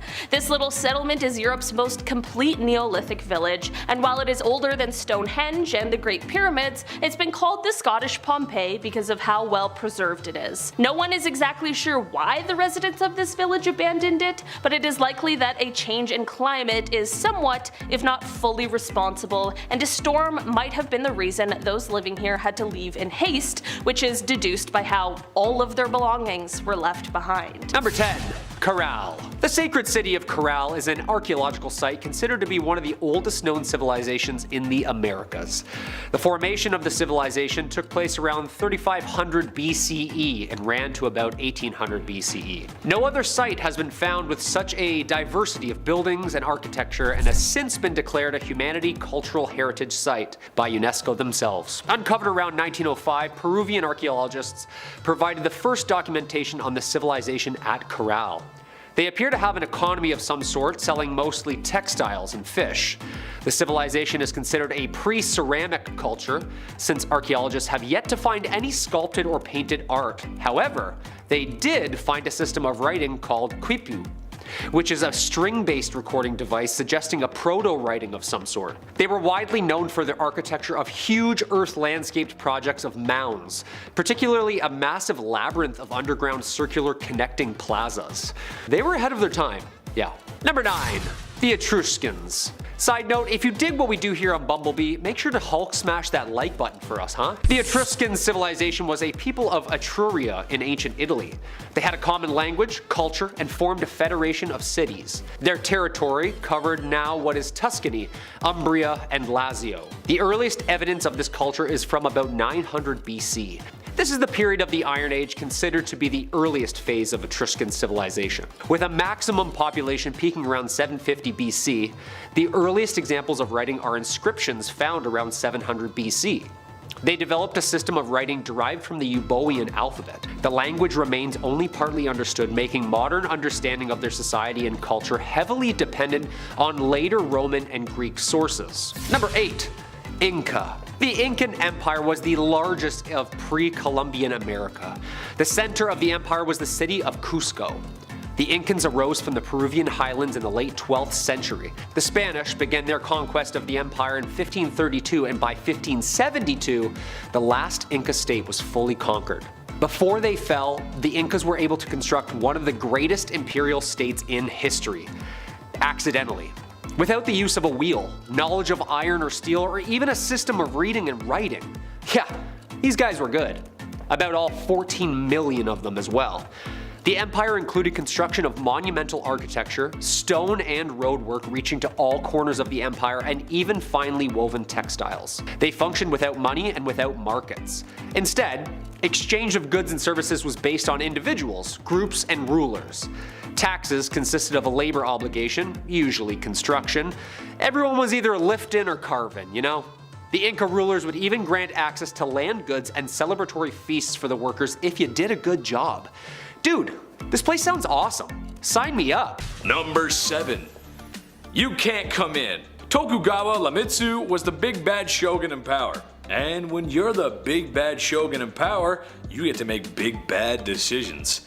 He ushered in the beginning of the Edo period, one that would see Japan prosper for a while, but it did eventually decline. Perhaps the worst part of this time was Japan's isolation. Japan basically locked itself in its bedroom and with a roar of prepubescent rage told the world not to come into my room. Tokugawa forbade any Japanese ships from leaving and anyone from entering. The penalty for disobeying such rule was death. Japan was nervous at the time as many European nations were beginning to colonize. And if they could rip apart a dynasty like China, surely they would be next. This isolation period lasted over 200 years, and while the world moved on, Japan kinda stayed frozen in time. Of course, like most laws, they get broken, and on the southern tips of Japan's coast, there was some important trading with the Dutch, but we won't tell anybody. Number 6. Phoenicians. The Phoenicians were a Semitic group of speaking people who emerged around 3000 BC. The term Phoenicia is ancient Greek, meaning a colored dye.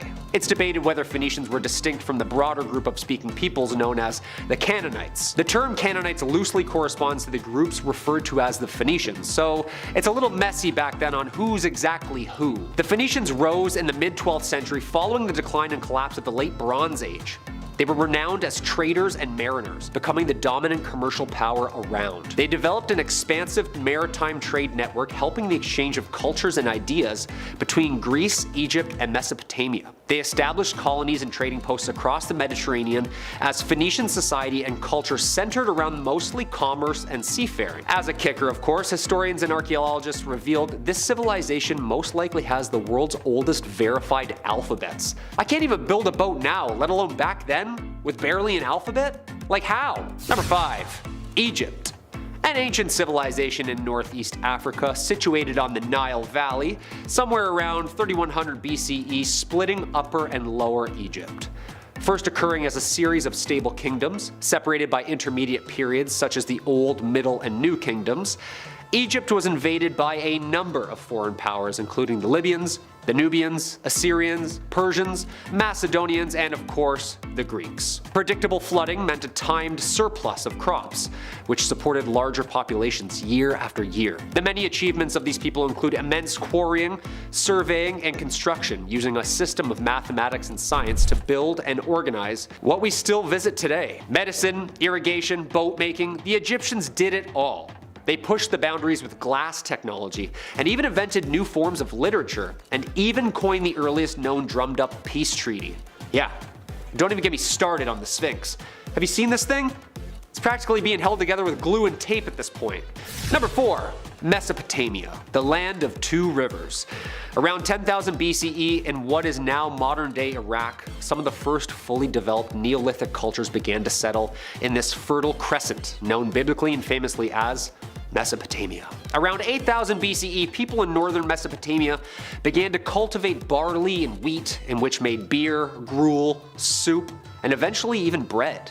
This is where the earliest signs of civilization began. They were the first to develop trades such as weaving, leatherwork, metalwork, masonry.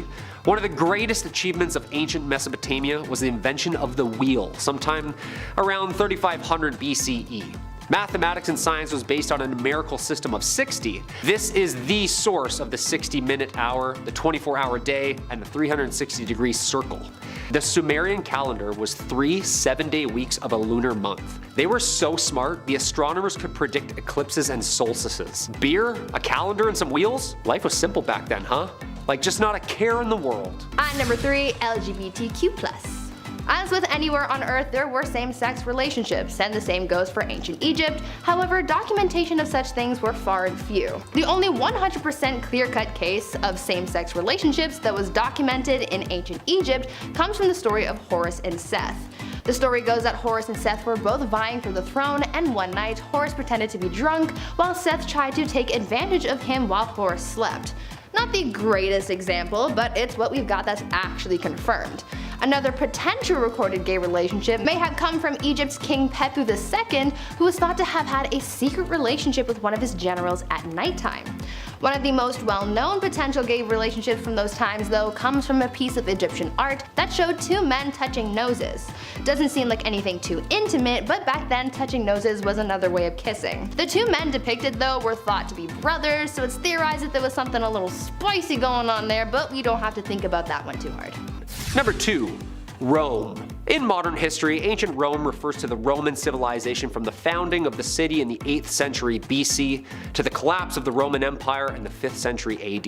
It encompasses the Roman Kingdom, Roman Republic, and Roman Empire. It began as an Italic settlement. The settlement grew into the city of Rome, eventually controlling its neighbors through a combination of treaties and military strength. It eventually dominated and acquired much of Europe, and of that, the surrounding Mediterranean Sea. One of the largest empires in the ancient world. At one point, roughly a quarter of the world's population. Contributed to modern language, religion, society, technology, government, warfare, art. Do as the Romans do, right? Its military created a system of government which was the inspiration for modern republics such as the United States and France. They achieved impressive feats, such as the empire-wide construction of bridges, ports, and roads, as well as the monuments and megalithic buildings splattered all around the world. Every time I flush a toilet, I'm like, man, these guys were good. Number 1. Turkey. Located in the foothills of the Taurus Mountains, we arrive at Göbekli Tepe. This Neolithic site lays in the southeastern Anatolia region of Turkey and is dated around 9500 BCE. The site consists of a number of large circular structures supported by massive stone pillars. Long story short, it's the first construction site of anything. Ever. The pillars are richly decorated with abstract, anthropomorphic carvings of people, clothing, and wild animals, thus providing archaeologists insight into this prehistoric peoples and what they were about. Considered the oldest permanent human settlements anywhere in the world, historians link this revolution to the invention and precursor of agriculture. Göbekli Tepe is a monumental complex built on the top of a rocky mountain far from any known sources of water, and having produced no evidence of agricultural has sparked numerous debates over the years. The site's original excavator, Klaus Schmidt, described it as the Earth's first temple ever, a sanctuary used by groups of nomadic hunter-gatherers from all over the world with no permanent inhabitants. Classified a UNESCO World Heritage Site since 2018, radiocarbon dating shows that the earliest exposed structures at Göbekli Tepe were built around 11,500 years ago. It's regarded by some as the archaeological discovery of many lifetimes, since it could profoundly change the understanding of the development of human society and when it exactly started. Kicking off the list at number 10, astronomy. You ever want to date somebody, but they're a Libra and you're a Gemini? Oh, ain't that the worst? Look, dating apps even have this now as a feature. You can write down what your symbol is, like, hi, I'm Kyle, I'm a Leo, and I love waking up early. Those are real bios for real people, and we have the Mayans to thank for all of this. The Maya studied the stars. They were the pioneers of our calendar, which I'll explain a little bit later on, but they also created lunar months. They figured that 81 lunar months added up to 2,392 days, meaning that one lunar month is 29.53 days, incredibly close to our modern moon month, which is crazy. They nailed it that long ago. They also studied Jupiter, Mars, and Mercury. They studied where each planet travels to and when. If you're a Libra, like me, smash that thumbs up. I'm a late Libra too. We're just trouble. We're the worst of the worst. Number 9, the Mayan calendar. It's 2022, which means the world thankfully did not end in 2012, but the Mayan calendar predicted that on December 21st, 2012, apparently it would be this massive doomsday. No meteors hit, that was all false, that wasn't a real thing. Thanos didn't snap any of us away, nothing like that happened. But that day did mark the end of their 5,125 year-long calendar. Yeah, and you thought you were a planner. Okay. The Mayan calendar is extremely accurate. Their calendar is 10,000ths of a day more exact than the calendar that the world uses today. They're that precise. We have leap years and stuff just to try and correct it. They used 20-day months and had 2 calendar years. They had a 260-day sacred round and then a 365-day year. Every 52 years, these 2 calendars would coincide with one another, and this was referred to as a bundle. Imagine if we still had this now, that'd be so confusing. Like 10, 9, 8, what are we saying? 7. Number 8, chocolate. When I visited the UK, the first thing I noticed was how much better your chocolate was.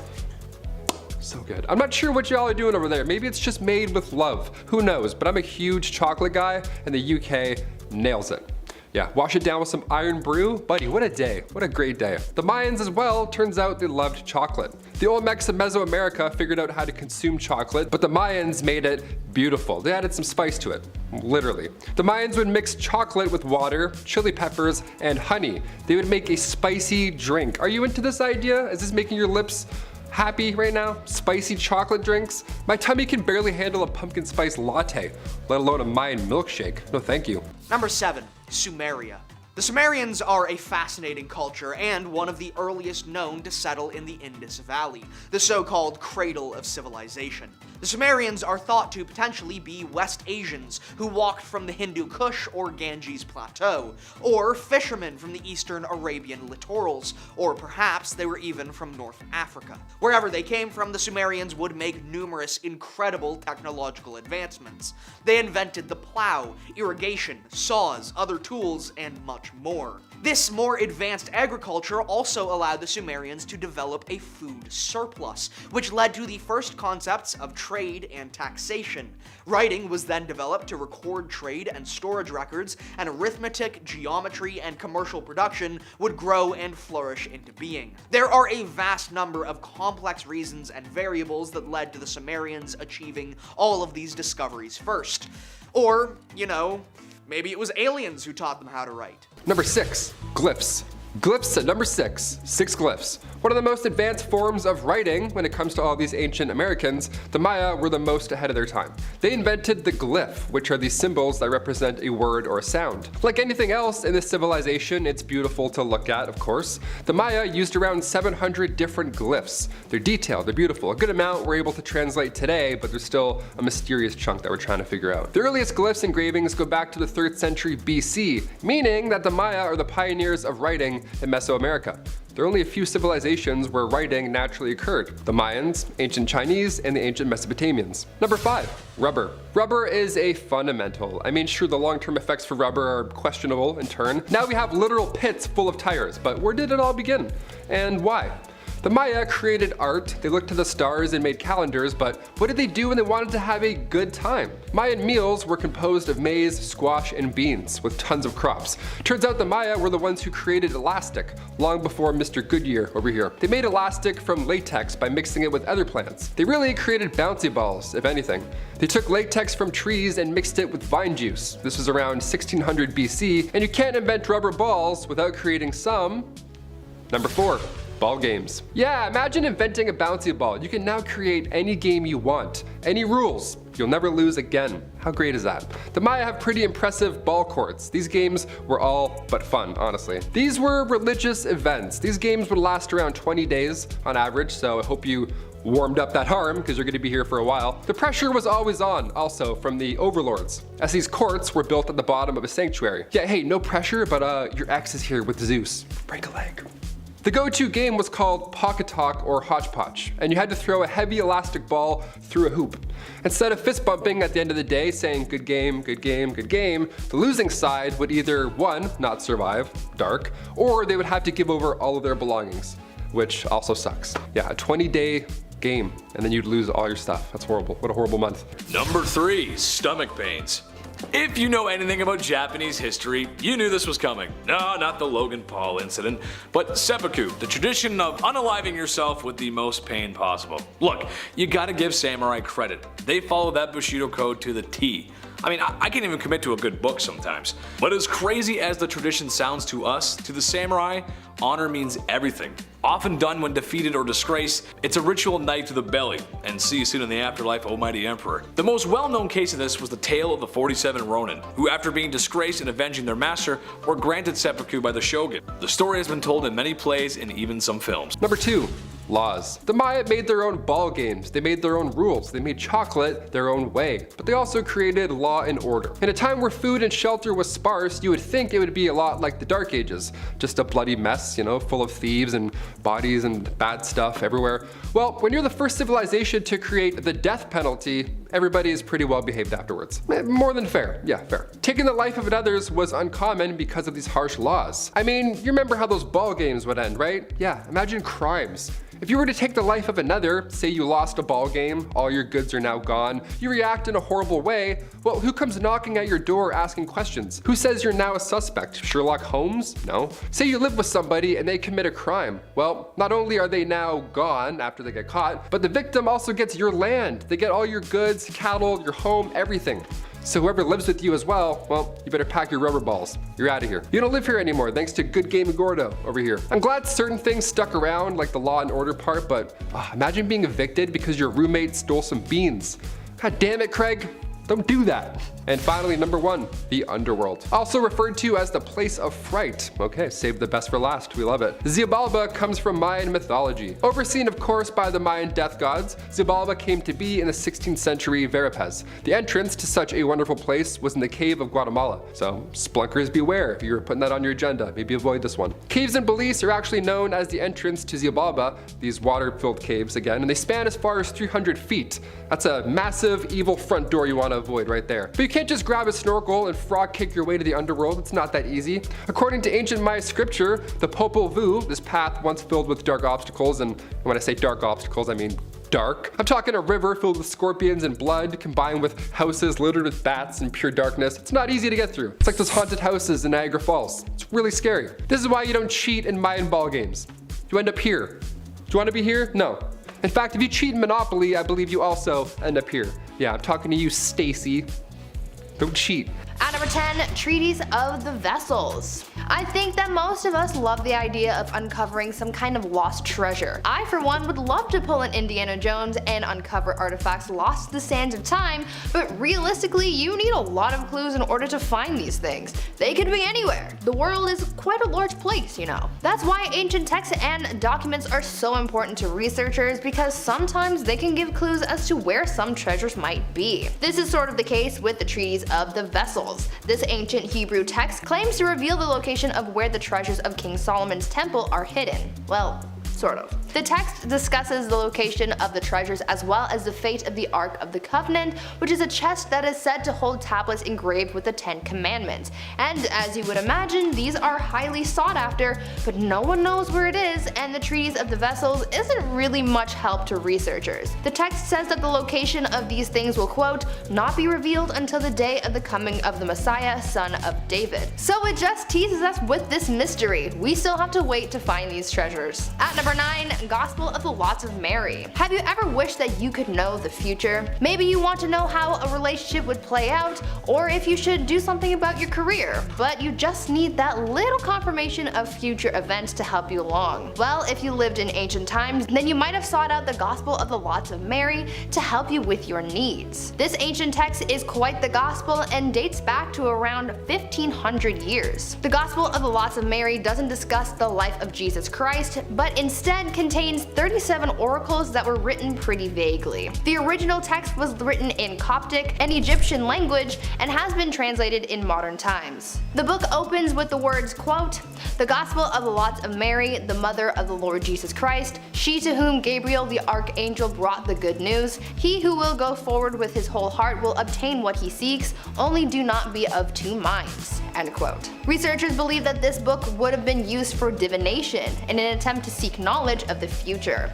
Someone in need of answers would seek out this book, ask a question, and then would have gone through a process that would randomly select one of the 37 oracles to give answers to said person's problem. Almost like how we read horoscopes, but much more mysterious. Before we carry on talking about these strange and mysterious texts, why not leave a big ol' thumbs up on this video if you are thoroughly entertained so far, and while you're at it, why not subscribe to the channel to see more videos like this one and join the hive. At number 8, Liber Linteus. This next ancient text almost counts as a hidden message because of where this text was found by researchers. The Liber Linteus is an ancient text written in Etruscan, a language that was used in Italy in ancient times. What makes this text so mysterious is the fact that it was found preserved in the wrappings of an Egyptian mummy that dates back around 2200 years. This ancient text's meaning isn't exactly clear, partially because the Etruscan language isn't fully understood, but researchers believe that the written text on the mummy's wrappings are of a ritual calendar. More research is needed to fully decipher this mysterious text, but it's a really cool find nonetheless. Number 7. Mochi Civilization. The Mochi Civilization, also known as Mochia, thrived on the north coast of Peru from around 200 BCE to 800 CE. The Mochi was renowned for their advanced artistic and architectural achievements. Well, I don't know that much of A's. While evidence of human sacrifices in Mochi society is not as extensively documented as in some other ancient civilizations, there are indications that ritualistic practices,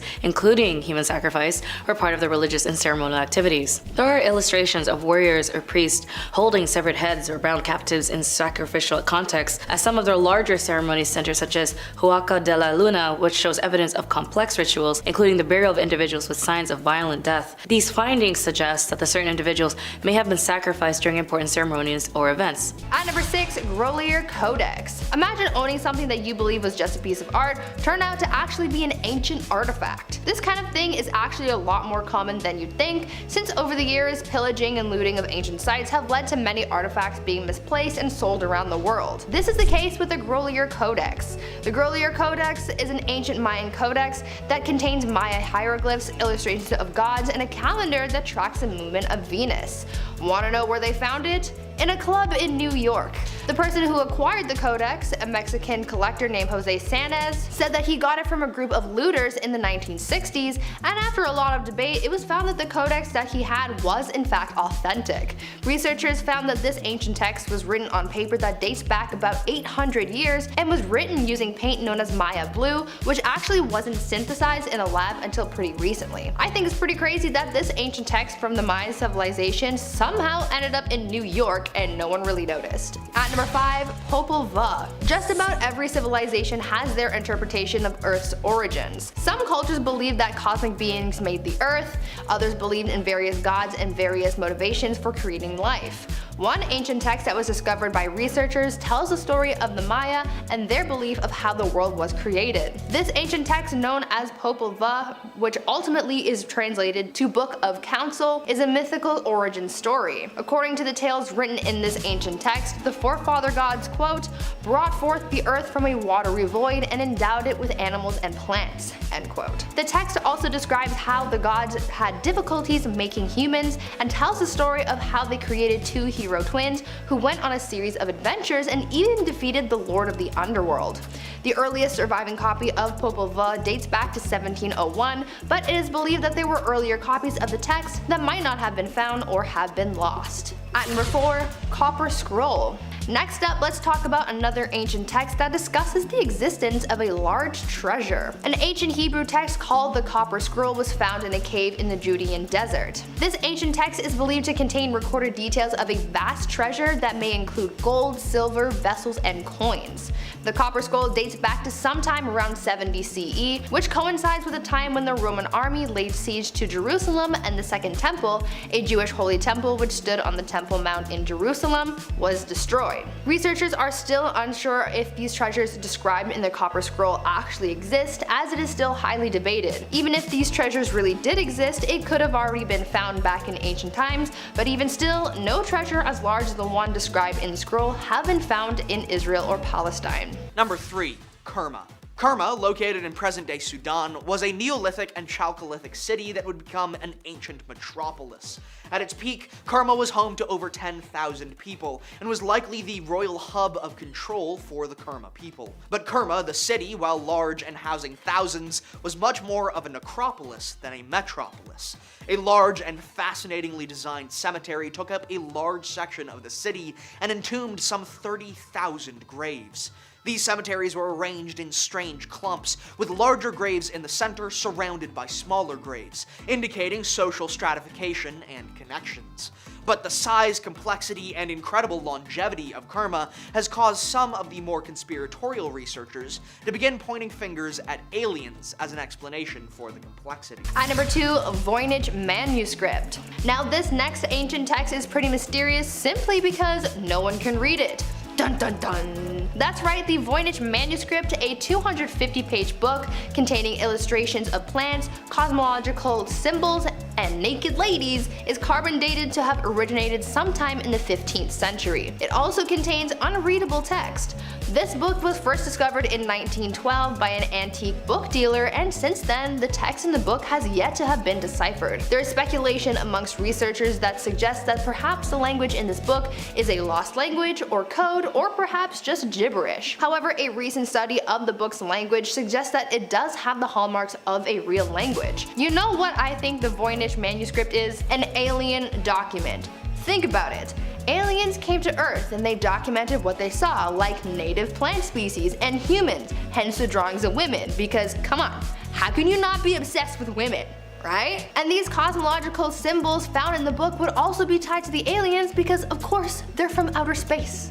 But what do you guys think? And finally, at number 1, Handbook of Ritual Power. Saving the best and most mysterious ancient text for last, we have the Handbook of Ritual Power. This is a 20-page ancient codex that dates back around 1300 years and is written in Coptic. What's so interesting and mysterious about this little book is its contents. Within the 20 pages of this ancient book are magic spells and formulas, including love spells, spells for curing black jaundice, and even instructions on how to perform an exorcism. It's believed that this ancient text may have been written by a group of Sethians, an ancient Christian sect who praised Seth, the third son of Adam and Eve. What adds to the already mysterious content of the book is the book's opening, as it references a mysterious unknown figure named Bactiotha. A translation of the opening text of the handbook reads, quote, "I give thanks to you and I call upon you, the Bactiotha, the great one who is very trustworthy, the one who is lord over the 40 and the 9 kinds of serpents." End quote. The book is now housed in a museum in Sydney after they purchased it from an antiquities dealer in Vienna. How this dealer acquired the book, though, remains unknown. At number 10, creation. Every religion and civilization from the dawn of humanity has come up with their own unique stories as to how the world was created. Some civilizations have credited aliens, others have credited a benevolent god, and many of these gods have their own unique ways of creating life. Though we've heard stories of gods creating people out of things like corn or mud or just thin air, I don't think these stories could even compare to the ancient Egyptian story of creation. These ancient people believed that their very first god, Atum, created himself. As such, he had no wife and literally no one else to potentially procreate with, and so to create his and thus create humanity, he busted it. Literally, he just gave himself a 1-2 meat massage and boom. Out of that process, he created his kids Shu and Tefnut. A very fitting name if you ask me. This legend, I guess you could say, created the term the god's hand, and this was used to refer to women back in ancient Egypt, since Atum's hand played the quote-unquote female role in the creation of his offspring. This term was also carried over into other civilizations, like in the Greco-Roman period, so if you ever hear someone say god's hand, now you know where that came from. At number 9, cheating death. These days, if you get caught cheating on your partner, the worst that could happen to you is you break up, or you get a divorce, or maybe even get exposed on social media. But back in the times of ancient Egypt, the punishment for adultery was much worse than having your relationship end. Instead, your life would be the thing that ends. Obviously, in any civilization, any kind of relationship can always happen outside of a marriage. The only varying difference is the punishment for it. For the ancient Egyptians, being caught having an adulterous relationship was punishable by death. Pretty harsh for having a sneaky link, but I guess they took their relationships much more seriously back then. One of the most famous cases of a serial adulterer, if you will, came from a man named Peneb, who was known to sleep with many married women and even had his own son join in on his escapades too. As you can imagine, things didn't really end well for them, so if you ever go back in time to ancient Egypt, just be careful of who you sleep with. Before we continue talking about some of the things that your teachers might not have taught you about ancient Egypt, why not leave a like on this video if you're enjoying it so far, and while you're at it, consider subscribing to the channel to see more videos like this one. At number 8, ancient WAP. Last year, there was a huge scandal concerning Cardi B and Meg Thee Stallion's song WAP. It's a pretty racy song that had a lot of people up in arms about it, and it was all over the news.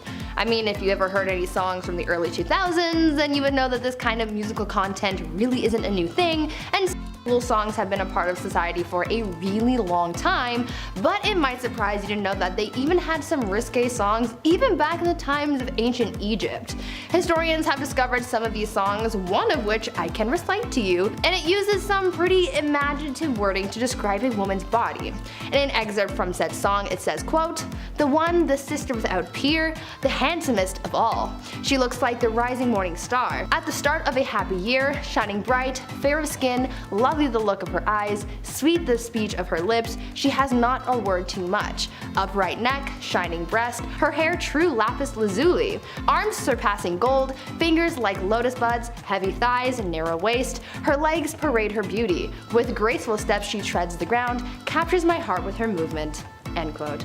Now, it's no WAP, but for the ancient Egyptians, it was pretty spicy. And speaking of stones, still, number 7 is how the Maya were rocking them tooth rocks. In the unique traditions, architecture, and aesthetic choices of the Maya amalgamated beautifully into an elaborate and architectural and artistic world. But it also played a huge role in how the Maya decorated themselves, right down to every tooth and nail. It has been long assumed that the Maya tooth modification was only carried out for ritual purposes. However, a new study published in the Journal of Archaeological Sciences challenges that. See, this culture believed that their breath was a link to the divine, and so ritualistic purification of the mouth, or in modern terms, brushing your damn teeth, was incredibly common. In some cases, people also had teeth encrusted with gemstones, such as jade, iron pyrite, hematite, turquoise, cinnabar, etc. Turns out the sealants used for that were incredibly medicinal. In modern times, we know pine resin attacks bacteria that causes plaque and eventual decay on teeth. Guess the Mayans did too. In the same way, they seem to know about the salvia plant as a binding agent with antibacterial, antifungal properties. I personally don't think I can stomach describing the process of tooth gem insertion in this video, but maybe sometime soon. However, Cristina Verdugo, an anthropologist, says this new study finally addresses the long-standing question of how these stones were affixed. Furthermore, besides knowing the secrets of shaping and boring teeth, the study suggests Maya dentists also knew the secrets of avoiding post-operative infections. At number 6, magic attraction. You know, we can't always have the best game when it comes to finding a partner. Sometimes it can be hard to get someone to go out with you. Many people just don't give up until they succeed, and sometimes that means that they will go to many lengths just to get a date with their crush. This was seen a lot in ancient Egypt, and at one point in later years of their civilization, they practiced magic to attract the one that they loved. Turns out that they practiced voodoo to get someone interested in them, and it was commonly done by men seeking out the woman of their dreams. In one case of this voodoo for love practice, a man had a magician make a voodoo doll of a woman that he wanted all to himself. The magician pierced the figurine with bronze nails and inscribed a tablet on it with a spell saying that this woman would not be able to drink, eat, or be with another man besides the one seeking her out. The spell also supposedly summoned a demon to follow her and pull her hair and intestines until she found her way to him. Sounds a little intense, but hey, I guess that's just what you do when you don't have Tinder. At number 5, Sneaky Link. In ancient Egyptian literature, women were often portrayed as seductresses. One of the more famous stories telling the tale of a seductress is one called the Tale of the Two Brothers. Essentially, the story goes that a man, his wife, and his younger brother all lived together. One day the two men went out to do some farm work, and while they were out, the one man told his brother to go back to the house to get some grain sacks. When he reached the house, the wife noticed the brother and complimented him on his strength and tried to seduce him. The brother got angry and refused, but told the wife that he wouldn't say anything to her husband about their encounter. Still, she was worried that the brother would snitch, and so she made herself look like she had been beaten up, and when her husband returned, she pretended like the brother was the one who tried to seduce her. The husband got angry and threatened to kill his brother, but in an attempt to save his own skin, the brother told the husband the truth and even cut his bits off and threw his pee-pee into the river just to prove his point, where it was promptly eaten by fish. Unfortunate. The husband then returned home to his wife, where he killed her and fed her to dogs. Not a happy ending for anyone, but it gives you a real sense of how adultery worked back in those days. At number 4, no Viagra. Just like anyone else these days, back in ancient Egypt, sometimes people had performance issues. Impotence was apparently a really big issue for many Egyptian men. It was such a common issue that sometimes it infiltrated their art, and there were some scrolls and statues about it. An ancient Egyptian proverb was created about such a topic that said, quote, "He who is shy to have intercourse with his wife will not get any children." Now obviously there are things nowadays that can help with such an issue, but back then people resorted to prayer and magic to help their little buddies out. Don't really know how well that worked out for them, but it's a struggle that a lot of people face, so at least they weren't alone. Number 3. The Maya.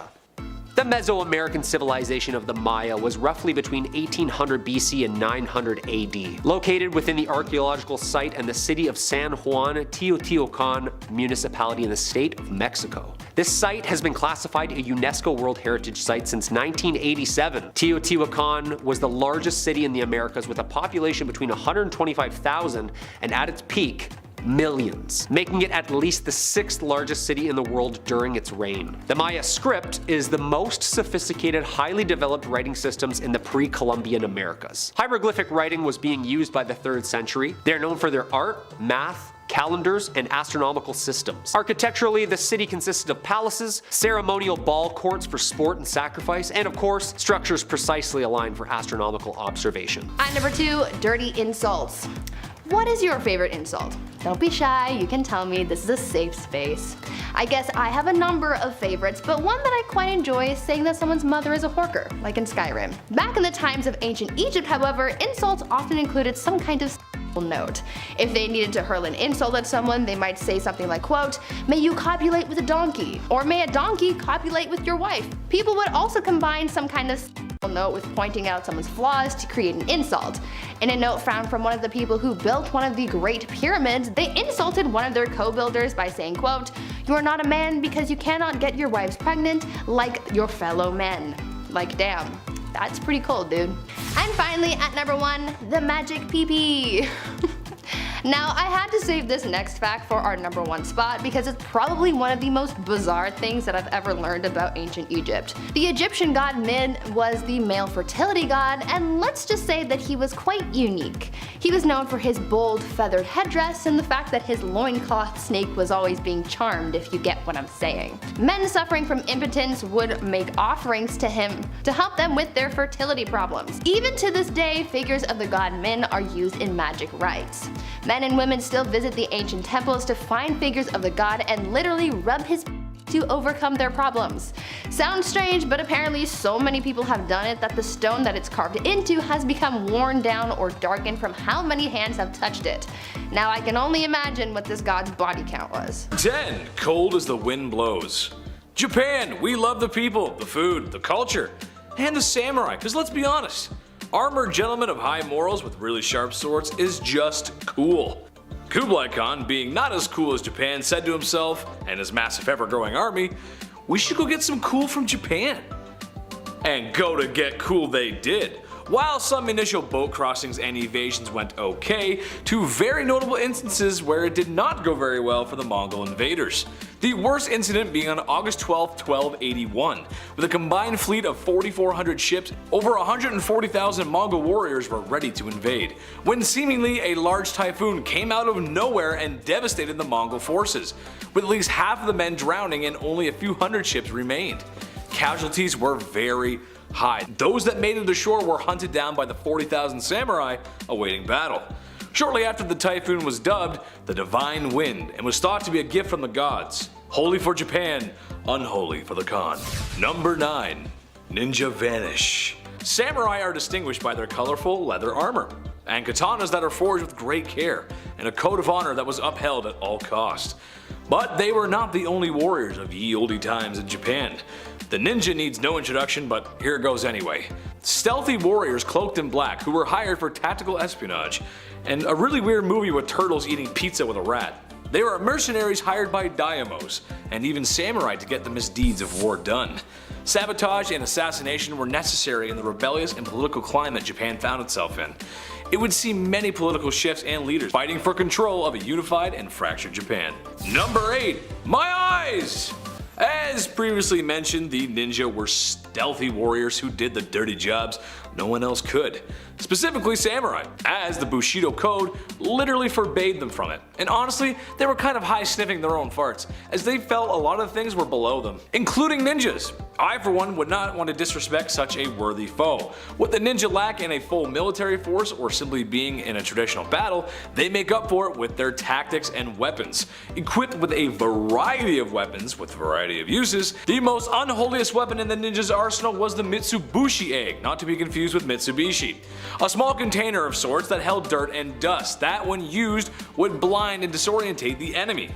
The worst flavor of this egg being filled with crushed glass. Yeah, crushed glass in the eye. It caused excruciating pain and would be quite difficult to deal with medically at the time. Honestly, who throws glass in eye? Number 7. Indus Harappan. The Indus Valley Civilization, aka the Harappan peoples, was the first urban civilization from roughly 3300 BCE to 1300 BCE. Located in South Asia, modern-day Pakistan, and northwest India, the Harappans built dozens of sprawling cities with immense planning and architecture. I'm talking water supply systems with recycled drainage, large skyscraper-sized buildings. They even developed a number of technologies, including one of the world's first systems of weights and measurements. New techniques in metallurgy producing copper, bronze, lead, and tin.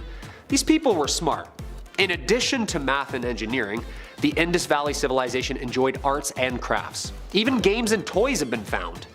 Baked brick houses, clusters of large iron non-residential buildings, and handcrafted metallurgy. We start to see the foundations here, people. There are even 3 cities here that are now all UNESCO World Heritage Sites. The latest, in 2021, the Kalishchan Desert. Number 6. Manifest Destiny. Looking back on history, the United States and Japan are probably most recognized together as being combatants of that one war with that weird mustache guy, whatever it was called. And that war ending in the worst party favor ever, honestly. But that wasn't the first time these two nations met. It was a beautiful summer day in 1853 when just off the shores of Tokyo Bay some strange ships came into view. They were American ships with cannons, and they came bearing gifts to the emperor. And a very real ultimatum that can be summed up as, "My friends, you have been closed for too long. Open for trade, or else be annihilated, then open for trade." After some time, the Japanese really didn't have a choice. They dissolved the 200-year order to be isolated. The Americans were looking for trade, but in truth, a large motivation for their forced opening of Japan was manifest destiny. God bless America. God bless them. Number 5. When in Rome. Having a large quantity of warships in your harbor with shiny new weapons and technology is bad for one's health. But worse than that, it puts you in a position to be colonized. And to be fair, there was a good chance of that happening. From multiple nations actually. So when given an ultimatum, it was time to make a decision. But perhaps this wasn't all bad. The Japanese actually came up with a rather good solution. What if we take all the new technology and run with it? Maybe it's time to colonize some places ourselves, thought a room full of people ready to overthrow the feudal government with modern technology. And that's exactly what they did. An event in Japanese history called the Meiji Restoration was just that. What's unholy about the whole thing is how fast they did it, restoring the imperial reign but at the same time making it a very modern one. Within a few years, it had become the most powerful superpower in Asia. When in Rome, do as the Romans do. Number 4. The Last Samurai. Japan went from feudal kingdoms to an imperial powerhouse maybe too quickly. Samurai for the longest time were a part of Japanese nobility. Swords for hire that became so rich and powerful that they essentially became the government themselves. So when the Meiji Restoration came about, the use of knights for hire really wasn't necessary with an imperial army and government. Tensions rose as a samurai rebellion had broken out. The samurai of the old world with traditional weapons, some firearms, and the new and powerful imperial Japanese army with modern weapons and lots of soldiers. After Imperial Japanese victory, Japan would shortly begin its expansion and colonization of Asia, taking the stage as a major world player. Number 3. Art. Of course we have to mention art. I'm not saying the Mayans invented art by any means. Each of these ancient civilizations had their own way of expressing the afterlife or life in general. Art was just everywhere. The Mayans specialized in decorating stone landmarks. There's only a handful of woodcut art pieces, but the most popular are these stone pieces from Copan and Corregua. They're extremely complex as well, obviously. Look at these. Rock climbers couldn't even get their fingers in these grooves, you know what I mean? Like, that's crazy. Yet somehow people made them. These zoomorphs here are giant rock sculptures created in the shape of animals, which are always fun. And of course the Mayans are also famous for their wall paintings dating back to 200 BC. One of the most well preserved is at Bonampak. Look at this is incredible. We often look at Egyptians and their art, but this is incredible too, often overlooked. Number 2. Tis but a scratch, sir. Katanas are beautiful pieces of art in warfare. Just ask anyone at an anime convention, they'll tell you. But in all seriousness, a lot of time and effort goes into constructing a samurai blade. One might even say the blacksmith's soul gets put into every strike of his hammer. So when the blade is completed, you gotta test drive it. Make sure it's sharp. To test the sharpness of a samurai edge, you would use bamboo, animals, and the occasional criminal. This practice was called tameshigiri. That's right. They would test it on people. But I mean, what better way to know what your sword is going to do than by knowing what it's going to do? Katanas could easily remove limbs from torsos. Records of these events have provided some knowledge of the human body's resistance to edge weapons. Thanks, samurai. And number 1, artsy brothels. Geisha women wore beautiful kimono robes and were oftentimes mistaken for being courtesans. While in some cases that is true about geishas, they were more like me. Wait, what? All jokes aside, they were more humble hosts for these pleasure quarters, oftentimes entertaining men before the scandalous behavior occurred. This was a time of great cultural and artistic expansion in Japan. So these pleasure houses were legal. A lot of these women, while not having the same amount of freedom and choice as today, actually did have more than their European counterparts. Nice.